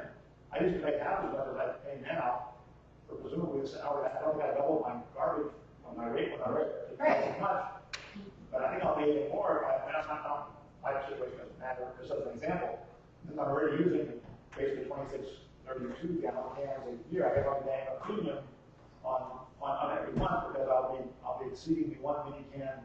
That's a minimum. That's it. That's a minimum, but I'm sure I can go up too. No, because your 32 gallon can cost shouldn't go up. So we're paying now, should be the same. You pay, so a 20-gallon Lindy can is not gonna cost you the same much as the 32s on your tax. Okay, just gonna let it lower. Right. Less than half. They adjust Set the the rate. rate, right? Because now all of a sudden, instead of saying the UTC states that the average can of garbage for a 32-gallon, you know, they have a mixed weight that they use is 32 pounds. And that's how they make the calculation. Prior to to the ordinance going through, in the tariff, there was a price for a 20-gallon mini can, price for a 32-gallon can, price for a yard and a half dumpster that they have curbside at the businesses, right outside the building here, whatever. There's all those prices and then once the mandate went in, the price for that 20-gallon mini can went away. It became the same price as a 32-gallon can. Didn't meet the minimum. So we can lower the minimum back. It gives all of us property owners a chance to keep some of that money in our pocket. The UTC regulates curbside. They set the price per can. And it doesn't, they have to try and imagine that there's 1,910 full-time households here. Properties, that's how they have to look at it. They can't put in, 70% are seasonal. They have to look at it, and if we don't ask for this, the county is gonna possibly do something. Might not, but the UTC is gonna be a year behind. They're gonna do their next review by March or April, or by July. That Dave, I believe that Dave has to have August 15th. Okay. Dave has to have the employee to them by April or something. They do the review by. No, August 15th. Okay, August 15th. So this will be a whole second year that everything is so out of whack. And when they go to do their review and set the rates for the next year, yeah, the can rate is going to have to go down. And then what do they do about all the? Answer Stephen's question. So basically, if the minimum level of service was to change to like 1 can a month, right now it's $5.37 per can twice a month, so $11.74. So instead, it would be like, say $5 a month would be your cost for garbage plus your recycling. If you need to exceed that, you have a choice. You can either haul your extra garbage to the dump and pay at the dump, or you can say, I don't want to do that, and sign up with Can Do to get bi-weekly pickup. And you will then get a bill from Can Do for that extra service. But you are deciding whether or not you're going to pay for that extra service and at what level you're going to pay that extra service at. You don't have other community members who aren't producing any garbage subsidizing what you're doing. Yeah, I hear the argument, and I'm obviously, in the general sense, sympathetic, but I don't know whether part of what, I come back to the school situation, it's not technically a tax, even though it's on our tax bill, but it's I guess it's a garbage fee, but Actually, someone did make the argument the other day because we have so many people that are showing their bills that are showing 0, 2, 3. There is a document on the Whatcom County website that says fee versus tax, a conundrum. And when you read that, it says that a fee for things like this, you know, or water, runoff, stream maintenance, if any one person's fee exceeds their use of the service or public bad, it then becomes fiscal in nature and therefore is a tax. right, the taxes, I'm okay with taxes. My issue is that, you know, when I hear some of the, now, I'm sympathetic to the idea of reducing waste, increasing recycling, generally also reducing recycling, but not using materials that need to be recycled, whatever. I'm in favor of all that. But when I hear more of a concern about taxes, like, well, you know, I unfortunately never had any kids, but I pay my school taxes and I'm happy to pay them because it helps the community. I'm not, it's a revenue, I guess it's a cost allocation. Part of that is just a cost allocation issue that people who live here part-time and don't use the services subsidize the people who do, I guess, unless they're just padding the coffers of the provider. I don't know the answer to that. So the school taxes and whatever, those are, those are taxes that have been voted in. This fee should not be on our property taxes. This is a private company. It is a regulated industry. It is a regulated industry, not a utility.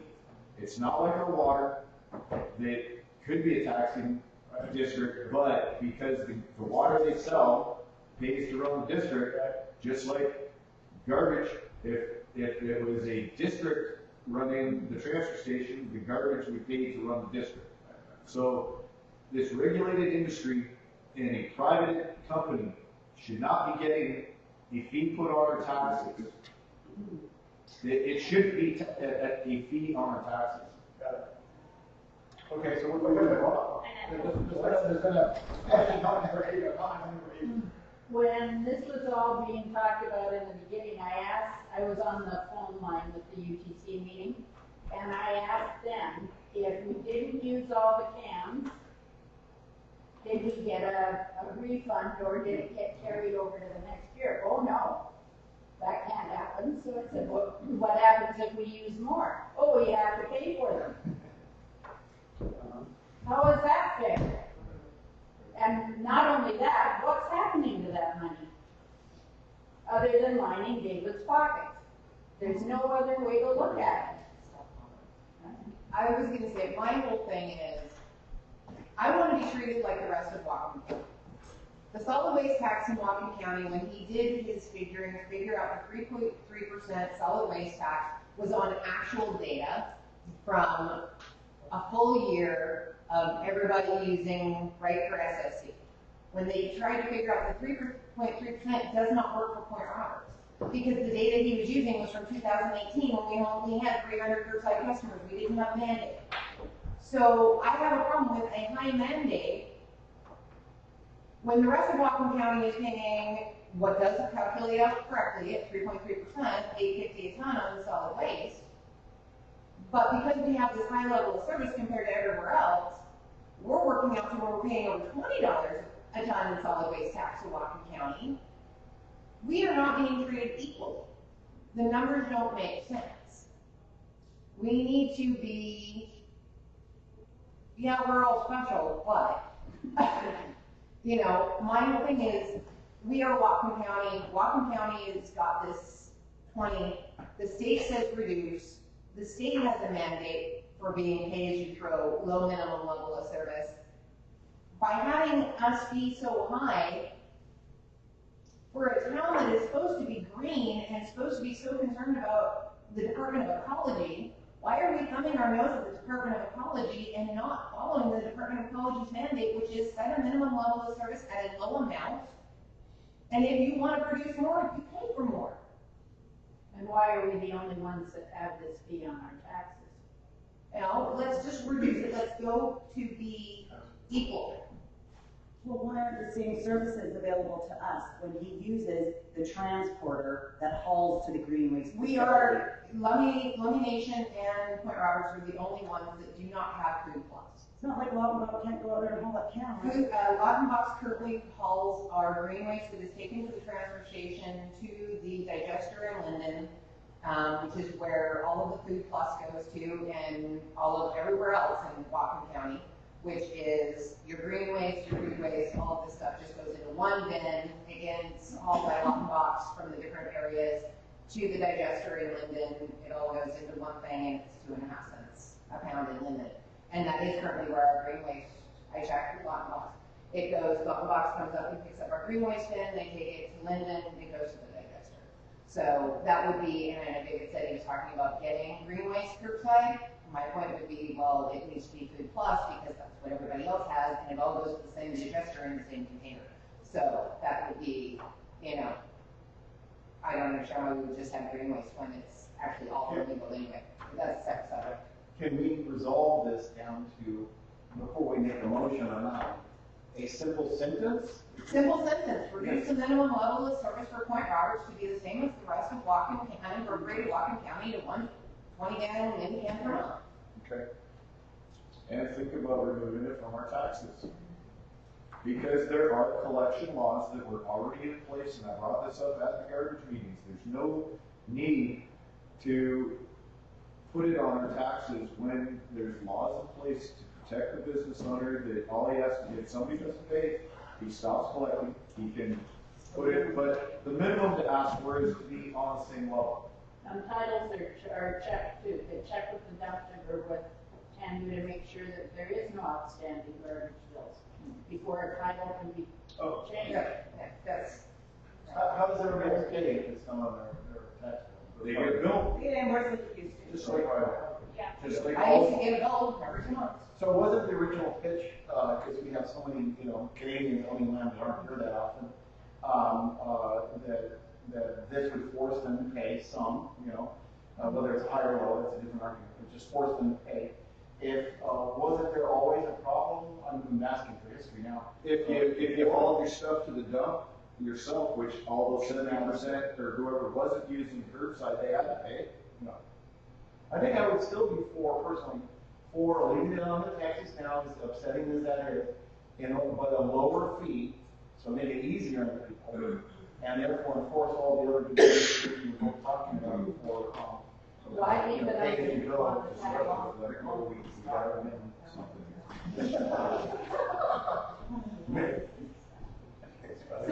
So, her question was, why do you think it would be better to be left on the fee on taxes rather than the private company billing their clients like every other private company does? Well, because I don't have any evidence except about, I've talked to my Canadian neighbors and so forth, I've got quite a few, is that I think that they're always willing to pay when it's on the taxes, and they're a little less willing to pay. Even if it was mandatory to build, let's say that, okay, it's mandatory, it's billed, then I think that, I'm just guessing here, but that was the feeling I get from some of our Canadians.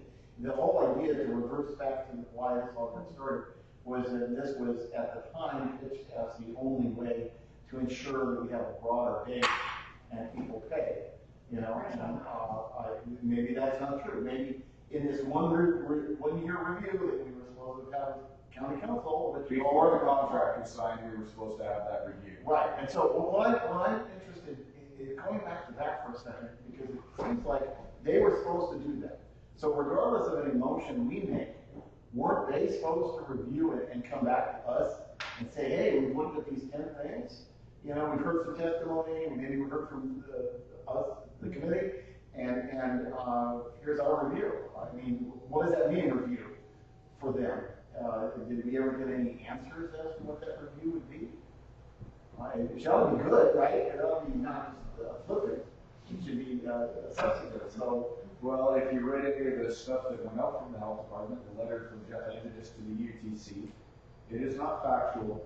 80% of the people that pay for this service are not happy with it. Out of 1,900, that would have to be 1,500 properties that were happy. Well, go back to my question. What is council supposed to do? If they say, okay, we're going to do a review, what are they supposed to do? Okay, so They're going to have hedges and I see. Okay. they have asked for And that's not community good. input. Yeah. So. They asked for community input. They have asked for information from staff. Okay. What information staff will give them, I don't know until we show up on the 3rd. They have asked for information from the UTC. They have been forwarded the UTC reporting from yesterday's meeting, where 2 of the commission of the UTC staff of the UTC are highly concerned in looking at the numbers about the overtaxation by Whatcom County on the solid waste, because they know the numbers aren't right. And stated that they are highly concerned, and we're going to be watching this very carefully to ensure that Whatcom County refunds people their tax money, not their fee for garbage, but the tax money, because it is going to be an overtaxation based on the mandate. And 2 of them made that very clear to Jeff. Interesting. So, partially by changing the mandate, you're going to help affect that, to be less of an impact. Because, so, but again, the whole thing is, regardless of anyone's feelings about the provider, anything else, it doesn't matter. Whatcom County unincorporated has a standard. It has been set by SSC for years. And if that's what the Department of Ecology has set a standard for the entire state. We need to follow the Department of Ecology standards and have a minimum level be an actual minimum level, which falls right in line with the rest of unincorporated Whatcom County. And again, if you want to produce 26 cans of garbage per month and haul it to the transfer station, pay to have it picked up, whatever, that is your choice. You should not be making a choice for me, for her, for him, for anybody else. If we want to follow the Department of Ecology mandate and only produce one little can of garbage a month because we want to recycle, that's our choice. You cannot take that, right now that choice is being taken away from you because they're saying, you know what? No, don't recycle, don't do this, throw everything away. Okay, can we decide to, I think we've heard you, you put in a lot of great information, good opinions and great information, facts that we need more of in this world. So do we want to make a motion? I know my taxpayers. Yeah, right, okay. My taxpayers, we talked about it, but I was not ordered to make a vote on this specific motion. That read the motion, or Well, there's no specific motion, but I mean, what I would suggest is ask the county to consider, to make a review and to consider changing the minimum requirement from the current to 1 20-gallon can per month, rather than this 2 32-gallon cans. Okay.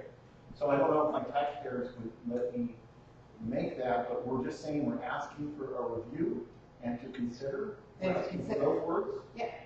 So that's really just review, we're not demanding. You're asking a letter. It's not even advice, right, really, as far as this community is concerned, that's not even advice, that's just asking a question. It's a letter from the PRCAC asking for Whatcom County to review the level of service and consider reducing the number of cans per month to the standard the rest of Whatcom County, which is 120. Yeah. Okay, so I would be willing to vote on that motion. Would you? Well, I don't think that'll be a problem for taxpayers because we're asking for more information. We're throwing, the advice is that we can't give full advice until we get some information back. There's a large discussion, we're advising because this is the result of hearing the public and all these different facts and wanting to know more and wanting to compel the council to do something, which is, they promised a 1-year review. So what we're asking for is a one-year review, and this is our, at least, request as to their investigation. Okay. Okay, do you want to make a motion and then we discuss it? A motion second discussion is how they usually happen. You do it either way. You can make a motion and then discuss it. But we did a lot of discussion already. Well, there's some discussion. But no, we do have to discuss after we make the motion. Yeah, that is, we have to. Okay, so make a motion. Well, you're on the vote now. Yeah, you're the secretary. You're voting down. I'll state what I think the motion is. Then I'll make it if I get it right. Well, if I can make a motion, I'll just say what I think it's going to be. That the PRCAC write a letter to the county council to seek a review, to ask for a review of level of service, and for them to consider changing the minimum level of service to 1 to 20 gallon per month. Okay, I'll make a motion. Give me a second. And now we have a discussion before we have a vote. I think the second part of the request is premature and it's not well thought out. It's not based in any, I think that the first part. Yeah, I think that we. Linda, remember in the very beginning when you told me? I was just about to say about the very beginning. At the very beginning, the discussions that we learned through the research that we did for 2.5, 3 year period was that Point Roberts does have a higher cost base than any of the other in unincorporated Whatcom County, and that was considered to be an important part of the plan to create a garbage mandate. And so therefore, just because one 20-gallon can works everywhere else, I don't have the evidence to show that it would be, what was one of the 5 pillars of creating this mandate was vendor viability. And I'm not certain. Regulated industry. The UTC sets the rate. My term expires, and I would so love it if you would run to be on this board in my stead. I've been at these meetings all the way through, yes, and so NGS was supposed to come back with different information, and all of a sudden. And I am trying to express my recollection and my personal as the position that I fill as this at-large person. So I'm reviewing what my recollections were. And that's what we were saying that our trash level is higher, or our cost for the trash is higher. And this is another thing I'm not sure about. It sounds also to me like the UTC is on it. They are already determining whether the service fee level is appropriate, and it sounds like they're going to recommend a rebate of the taxes. So it sounds to me like the organizations who have the evidence and have the expertise are working already to the benefit of the residents of Point Roberts. So I agree, we can ask County Council for a full review of the service since the mandate was implemented, so that we can have the information we need to request a change in service if deemed necessary. So I would not vote in favor of the motion that is currently on the table for those reasons, but there are still 3 of you, and you can still pass the motion. I just wanted it out there. Well, I also have concerns about viability, and the one thing that I understand from Dave on this was that he said, yes, something would have to be adjusted if the rate went down. That's one little thing, okay? But he says that now everybody has all the data. That's what he said. They already have all the data. So it seems like a decision can be made. And one thing I've heard that is really kind of weird is, unless we push the council to do something, the WTC is another whole year that we can be in the same situation before that can change. Well, it's going to be another whole year anyway, because apparently the contract is already signed. So yes, which I already checked with the county. The contract is signed. Basically, the county council changes the ordinance to state 1 20-gallon mini can per month instead of the 232. For next year's contract. For next year's contract. It is a very simple change because the contract states that the contract is for performing the services per the code, not to exceed $475,000. That contract does not go away. David retains the contract. He retains the contract up to $475,000. The scope of work for the contract just changes to the now new minimum level of service. We know that when the UTC did do their review, that they found in the first 6 months that he received $25,000 too much in the collection of garbage based on the rates that they had already figured out. So they know that they're going to have to do a change. Part of the problem is because it is a variable system, they have to make the assumption that the unused pickups will be used. Do we know that they will not be used? Absolutely, but we have to make the assumption that those are a debt against the company. Therefore, at this time, we cannot change the rates. We will not be able to do a full comprehensive rate review until we have 12 months full of data, because those will no longer be a debt against the company. There will be an extra asset against the company. So again, all this is going to do is help fix things for next year. Because I'm telling you right now, if it comes out to the community that when they finish their review, that he got an extra 50, 60, some odd $1,000 in garbage revenue because of the rates, the community's going to be irate. If it gets changed now to where, okay, had a little bit of a boo-boo in the first year because the county made such a high minimum, but we're correcting it now, and the UTC can bring the rates in line, the community's going to feel a lot better. This goes back to almost always by definition, to be an issue more for, to be dealt with in 2020, to be fixed by the end of 2020, so 2021.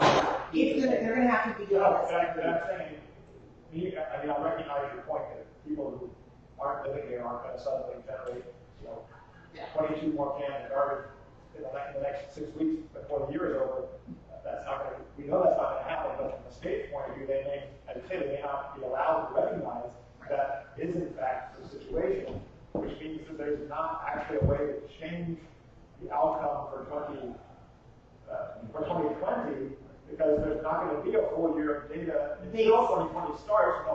No, they're doing a review at the end of this, they have a review going on at the end of December because they have to do the taxes. Right. If Whatcom County Council changes the ordinance on December the 3rd to the 12th, that information goes to the UTC. There is a Freedom 2000 review because of the taxes on December 18th or 18th, I think.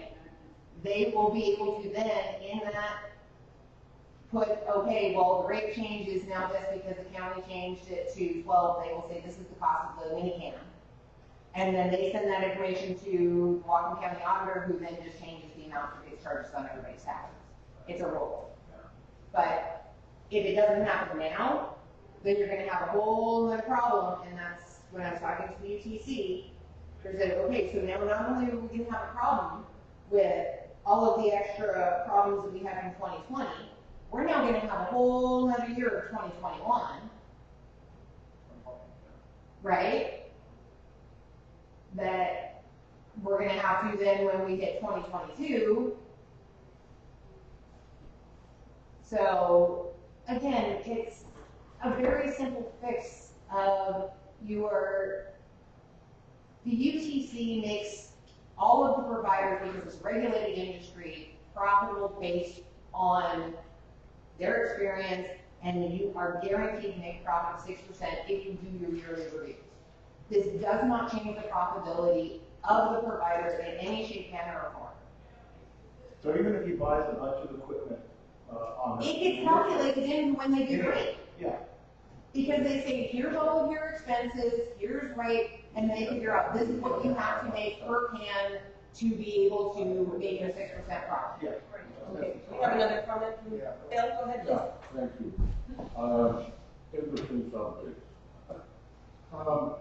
May I ask this committee politely, but urgently, to make that motion today, right here in this room, and take a vote? Well, we made the motion, we just have to take a vote. I've got to go to a meeting. Well, we're trying to have the board discussion after the motion, after the second board discussion, and then comes the vote. I'm actually sympathetic to Linda's perspective on this, because I'm certainly support having them do a review. I'm a little leery about making the specific request, but still, I don't mind making a request that they consider changing it to the ones. We use the word consider. Yeah, yeah. Okay. Well, I think that, to me, that's okay. I mean, we're not demanding it. We're offering it as possibly a good idea. As part of this 1 year review. I think it implies that we believe that's the correct level of service, and I personally can't support that. Yeah. So let's take a vote. I'm in favor of it. Motion. In favor, in favor, and aye. 3 to 1. Opposition. Okay, now I have to run. I understand. Well, we can do this. I have 5 minutes. No, I don't. I can't. But after the meeting started, at 12 o'clock in the library. Okay. So everything. They need you. So you can go. You still have forum. Yeah. You still have forum if you want to move. Okay, we'll do it. What I saw, what I understood from what I saw on that building, that request. Okay, well, yeah, basically, I put out an email. Can somebody, Yes. stop the video after it's over? Sure. What do you do? Just hit the button on the laptop? Yeah, hold it there. Okay, I'll do it. Yeah, okay. Okay. No, that's understandable. You go. Okay, so. You gotta stay. This is a building permit. Somebody's gotta stay. Somebody has to stay. All right, so building permit As review. long as you drew before 3, I'm okay. No, I have to go by 3. We have more time than the rest of this. Okay. Come on. There we go. Okay, so this is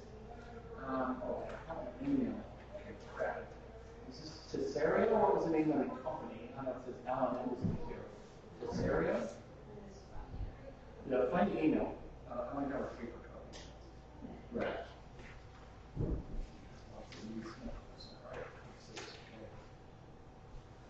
The email said this was. I got it.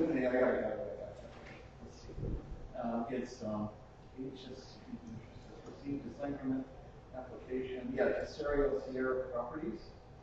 On behalf of. Yeah. Okay, so that's all right then. Okay. So because we're on record here, so Tesseria Sierra Properties. I'll write this down. I got the first one here. Tesoro. Tesoro. Sierra Properties, LLC. C, and this was 490 Tiny Drive. Okay, Tiny Drive. Okay, and this is for a sign. Sign. Sign permit. Okay, so yes, they provided a sign plan and elevation. Oh, there was one thing that I did check. Did they? I did. Is that an attachment? Yeah, it's in there. I didn't see it. It's Yeah. Oh, thank you. The thing is that you're talking about in the same place? Yeah. Number 2, if you go down to page 2 or whatever it is, go down a page. 2? Yeah, go down one page. Oh. One more till they show a map. There's a map. Oh, one more, I guess. There it is. Okay. Yeah. The number 2 is a little red dot right there. Okay, so it's in the same place as the old one. I guess it looks like it. Okay. So I'm going to say they can find yes. TBD parking not applicable. Lighting, yes, compliance, because what they did is they're doing external lighting. Okay. External lighting. Landscaping, no, I don't think it's no. Building height, yes, they did 12, less than 12 feet. That's they were very careful. 11.5 feet. Okay. I checked that. I didn't see these attachments. Yeah, because it came in through two different emails. Oh. They sent it, and somehow when he Yeah, it screws up and doesn't. Yeah, it wasn't attached. Okay. Materials, let's see, sign location and dimension. Oh, yeah, that's it. So not applicable. So windows not applicable. Doors not applicable. Vents not applicable. Stereo. Oh, here it is. I think yes. I got the attachment now, thanks. Color not applicable. Hardware not applicable. Other features not applicable. Sign, yes. I'll write down here less than 12 feet and 8-inch. Letters. Yeah, non-electronic letters. Okay. My question to them is, why wouldn't you wait until next year? Because then they will have multicolor 6-inch letters. So whatever they want to stick with it, a little bigger letters, I guess, or just get it done. 8-inch letters, non-electronic, which is a different part of ordinance. Okay. Oh, so there's a permit application number. Yeah. Okay, there it is. I see it. Okay. I'll give you the other two. Yeah, thank you. 2019 dash 00125. 00125. 25s. And that's it. Okay.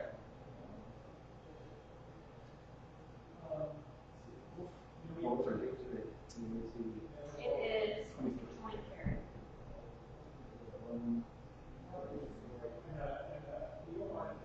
Okay, that's it. We're done. Okay, so we all agree. Yes. Yeah. Complies and we're good. Yeah. And when I wrote before, 1.5, there was no vote for it. We can all only agree that the sign is in compliance. Yeah. Oh, they're still. We're almost done. Okay, that's it. Okay, so, we should probably table the Whatcom County Parks discussion because I think what I took away from We need more people here to do it. Yeah. So we went to the Whatcom County Parks meeting on Thursday night, and I think that 47 minutes of their time they gave to the three of us to talk to them about it.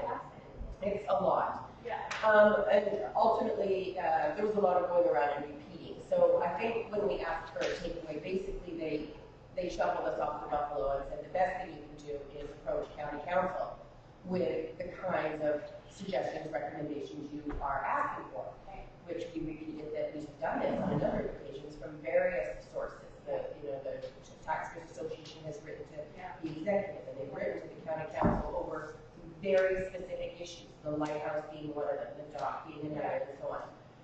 So I think that what you need to do is have our larger group together, and we should write a letter to county council and reiterate that, in 2016 we wrote to you about this, in 2017 we wrote to you about this, in 2018 we wrote to you about this, and we're still not seeing the kind of investment in our four parks. Yeah, okay. So I think that we should do that, but it's going to take the larger group to craft that letter in a way that is useful and covers all of that history. Now we may need to discuss that again, because certainly one of the parks commissioners felt that the shotgun approach is not going to be effective, that we should zero in on what our most important priority is. So maybe when you go back to your voters and taxpayers, and you can ask them what their opinions are on us communicating with Whatcom County Council that we would like some more investment in our park system. And I'll report the only good news we got is that the permitting is being completed for the fix on the loop, Cedar Point Trailhead. However, they will not be rebuilding the bridge that was once there, as first of all, they think it'll just wash out again, just the nature of the geography there. And secondly, the park does not own the land on the other side. So that bridge was there by virtue of the fact that some private individuals had put it there. But the park cannot build on private land. Steve suggested we put together a group and maybe purchase the land, but there was some other concerns by the park staff that the way the properties are shaped, they're kind of wedge-like, so even if you bought one piece, you would still be encroaching on someone else's property. So this may not be something, but in the meanwhile, the permitting is complete, and they will be fixing the trail to do a loop, so that you don't have to go all the way down and turn around, come all the way back, it'll be a loop. So that was the good news we got from that meeting. Something, and we discussed, I asked a question about, we raised all the money for the lighthouse park, or the lighthouse. And that failed, and one of the feelings the community has is that, well, gee, we're never going to raise any more money, because they suggested, well, maybe you ought to raise a little more money, or raise somebody to help us with the park, which I'm okay for. Steve and I had a long discussion about it. I'm okay with it, but I would really like to see a very affirmative methodology go on with the county, and PRCAC can spearhead it with our groups as to how that would really work for any future projects. Because we heard some, Linda thinks that some of the things she heard about the lighthouse, she's heard before, all of it, I guess she said. But there's some things I didn't hear before, like, oh, well, we didn't want to do it because your donors didn't really put the money into escrow or something. No, that I had not heard before. Yeah, that's like, huh? I couldn't figure, like, come on, that's it, So, anyway, so there's some work to be done, but I think it starts with this letter and some priorities. And I'll talk to the voters for next. Yeah, ask if we should be laying out priorities or whether we should be outlining our laundry list of our feelings on this issue. Okay. So that's for we're going to talk about Whatcom County Parks for now. Steve and I had, in 2017, we had a long discussion of what's next on it. And he was thinking, well, maybe in this meeting, well, that was kind of optimistic. Checklist through. Actually, some things we're still discussing trees, okay, because we're getting some feedback. That's for you as at large to think about too. Some tree issues, and we're getting some negative and some positive feedback, and maybe some modification has to go there. And also, we have a proposal we have to figure out about parking. And Allison said, well, one place we could do is still Gulf Road, make it legal, say, on this side of Gulf Road all the way. That's something we can do. And I think there was a couple other minor things. So maybe we need to have a special one, the last freaking special meeting, and get it over with. But there is some substantive. But if we're going to do that, we want to have all of the county input. I mean, one more special meeting is not going to. We have everything except for one letter that I was wondering if I forgot to go back to clip. I liaisoned with David, with Becky Cliff, about the trees. I asked 10 questions. And what's the question again? Trees? Well, the trees are, they made this proposal, which is the $40 fee. Yeah, because we're not like the other 3 groups or districts that have 3 ordinances. And as Kenny pointed out, the others are special because they're water districts. But other people say we're special because we're a bird flylight, very important. Anyway, so everyone wants to try to keep trees if you can, but there are scoff laws. And so how do you do it? If the $40 fee would help with the scoff laws, and also, but a lot of people don't want to pay that. Is that an email that's already been sent to us? I think you I forwarded my questions specific about that, and I already don't see anything about trees. I gave you some other questions you had with Cliff Strong and you. Yeah, that was it about trees. Yeah. Oh, was it? Yeah, it was a good size email, half page. Okay. Email. Yeah, maybe I read it when I just woke up or emails out. maybe I was too tired. Okay, but and then there's a second section that was the hazard trees, and it seems, my personal opinion, it seems rather draconian. But on the other hand, there are scofflaws who are cutting down trees and saying they're hazard trees. So maybe what we need is to, and Kenny gave a good argument about this, is that look, we have a tree ordinance, but the problem is, let's just keep it. So that's good. So we're all kind of on the same level. It seems like the community got there. Yeah, but the thing is how do you enforce it? So while the hazard tree section seems kind of onerous, the $40 permit fee might not be so onerous. So I think we need some real more discussion. I sent out an email to taxpayers and got a bunch of replies, and to Conservation Society, I CC'd Steve, he's at large, okay? And next I want to send out, which I've done as of today, a prep hand, just to get some feedback. And I'll CC both of you at larges. And then we'll see what the other feedback is. And, because I know voters a while ago said, well, we like the tree, we're going to leave it. So that's the basic thing. But then he just came back with this, let's make it even stronger, or more bureaucratic, some people would say, or more draconian, other people would say. So there's a bit of controversy there, and I think we don't want to hurt what we have, but maybe we need to improve it. Okay. And maybe what's been proposed is wrong, and so we need to be intelligent about improving it a better way. Okay. And our last meeting, the voters voted on a letter to, PBS about the tree retention, and that we didn't want any changes to their suggestions, and that we requested education on our existing tree retention, so we knew more about it. Oh, that's good. Yes, that's what we I'm learning more about it. You know what changes on the new proposal? Yeah. Oh. Yeah. Okay, well, Kenny didn't like it at all. No, so they had proposed. Well, they came to the taxpayers meeting, and that's why I know what they were saying about it. Because we had a long discussion about it. So that's different. That they did not want any changes. They didn't want the Cliff's addition. Correct, so that they would stay the same as they are now. So you're saying that's what the voters said? Correct. Keep them the way they are. Yeah, you voted on that before. And then Cliff came back with this, let's make this change himself. Okay, maybe I'm not up to date on that. Well, I think that the change may not be viewed very well by a lot of people. On the other hand, I do think that the problem still exists, which is that there's plenty of scofflaws. And so how do you delicately handle that? I'm not too sure I have an answer, so that's why I wrote the email to Cliff. Yeah. And I realized yesterday or something, or the day before, I still didn't get any response back. And I did that officially as the liaison. The date said, yeah, go ahead and liaison, so I didn't get an answer back. So that's one reason I didn't want to vote on that today. So maybe I'll get that answer, and we can talk about it, have a proper discussion, and put this baby to bed. You know, hopefully at the year, right? Hopefully one more special meeting and then Yeah. Okay, good. That's important. Okay, so do you want to set a date for that, or we have to do it by email? Well, I think we're going to need to at least ask David and Stephen. So let's. Do you want me to send that email out? Yeah, send an email out because the chair is about. We need a date on that. To CPC to get a date. We didn't talk about Linda. We didn't talk about replacing this at-large position. You know, we were really busy this year. How many special meetings did you say we had on 2017? I was guessing 20 something. Well, regular and special 20 something. Yeah. So we've had a significant agenda schedule this year, and so we didn't follow through with our thought process of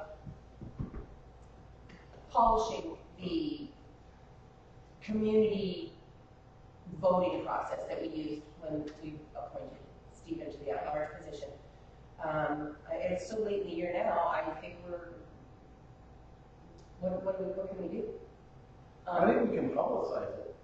We can publicize that the position is open and that they should apply to the county accountant, and just let the executive. Yeah. But then how do we When's the new guy coming? St. Paul. So what's the I imagine January. Yeah.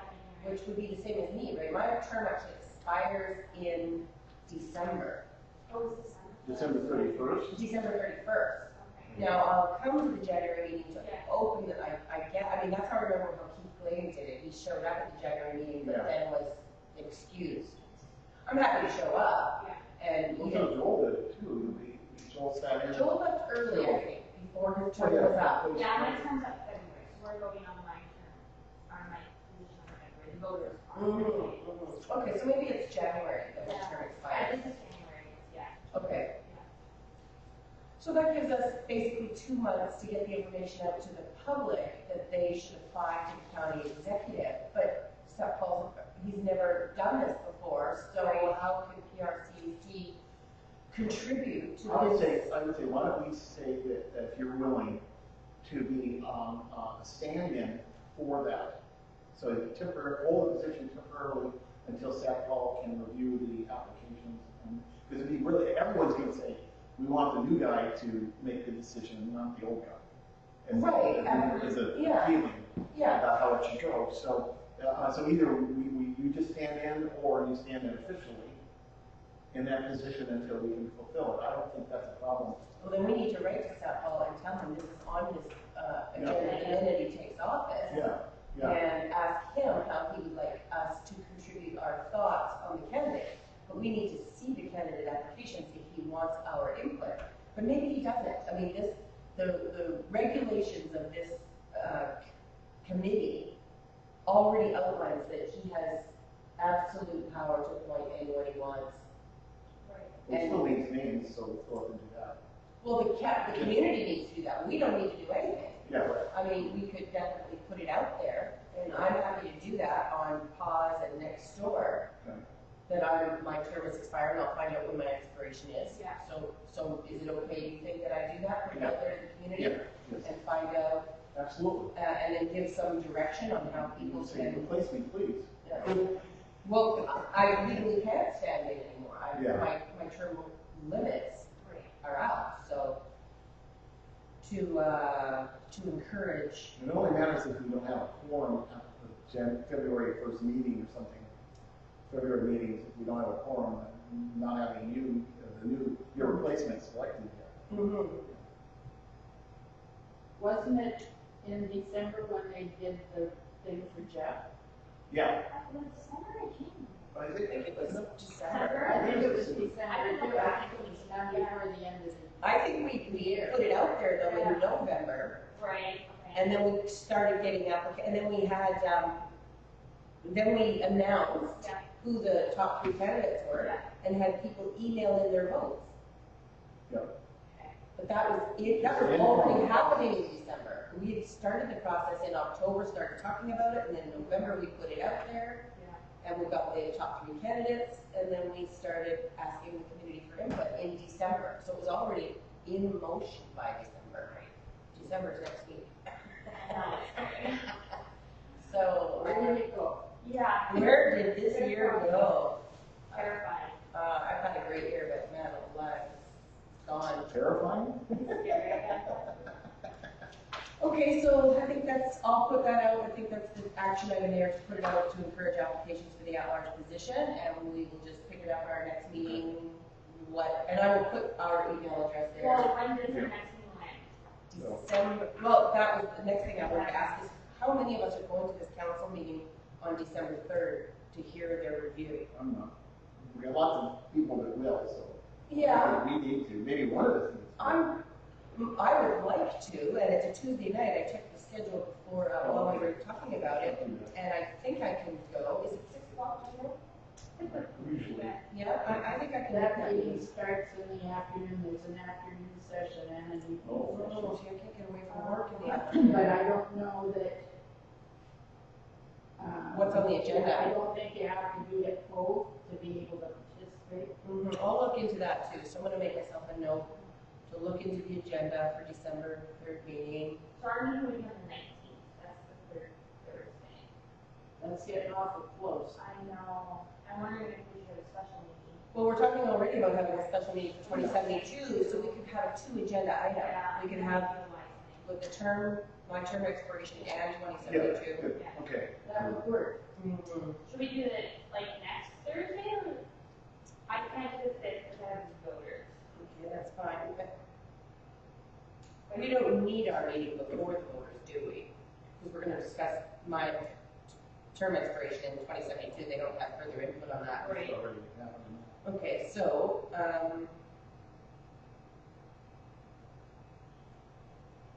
Linda, how did you get the position? that was back in the days when there was no community input, just applicants applied. No, that's what I'm asking, how. I applied and the county executive had 4 applicants Okay, and chose me out of a bunch of them. that's fine, I was just curious, because I wasn't coming to the meetings. So, I mean, if our community input system fails, that's what's written into the regulations, is that the county executive chooses at his entire discretion the next at-large position. Which I guess is okay, but I don't really agree with it if they don't know who they're talking about. Exactly, yeah. So I had to provide a full resume. I provided, I think, 1 letter of reference that I provided myself, and then as far as I know, 3 other community members submitted letter of reference for me. I think that's what he based it on, because he didn't know me from a hole in the wall. That's the whole thing, like somebody that would be really good to be overlooked. Overlooked, yeah, by somebody who has a, a campaign. Oh, let's get a letter to get, Joe Schmo elected, and maybe Joe Schmo's not as, immersed in the community as you're saying, a better candidate. So it's a difficult We have a process. tendency to gain a lot of blowhards, sorry. Yeah, no, we do. And then the other problem with volunteer organizations in Point Roberts is it seems like it's the same 12 people sitting on all the boards because they're willing to commit the time to the organization, but it's the same 12 people's opinions over and over and over again. And it's not helpful to growth and new ideas and fresh eyes. And I think it's getting to the stage where all the boards are going to have to become elected. But then it's a popularity contest. Well, it is now anyway. Well, right now, most of the organizations are volunteers, so it still boils down to whoever's willing to put that level of time and commitment and you have to energy. apply for it. Yeah. But there's too many big issues coming up to have all the boards. Yeah. Yeah. Do you want to put a date out there real quick? Yeah, a date for a special meeting. Yeah. Maybe not in lieu of our regular meeting, because we still need the regular meeting. Yeah. Okay, so. 28th or the 12th. And then the 19th is our annual. I'll do the 12th because we might really be good to close this 2072 out before the end of the year, and then I need to go back and flip one more time. Okay, so I'll propose that to Stephen and David, December 12th. And then you'll post it. Yeah, if they agree to that. That's Thursday. Yeah, and I'll put out a pause notice right away so that people can adjust their schedules. 6 o'clock. Heaven forbid I miss a meeting. Oh, good Lord, right? 'Cause we I don't- did miss a couple when I was in the hospital. But for you, you're almost a chained up woman there, so to speak. Okay, so we never did get to Maple Beach. We did that, term expiration, new sign, garbage review. Okay, we hit the agenda. We are done. Woo! 2.5 hours. So we didn't take any notes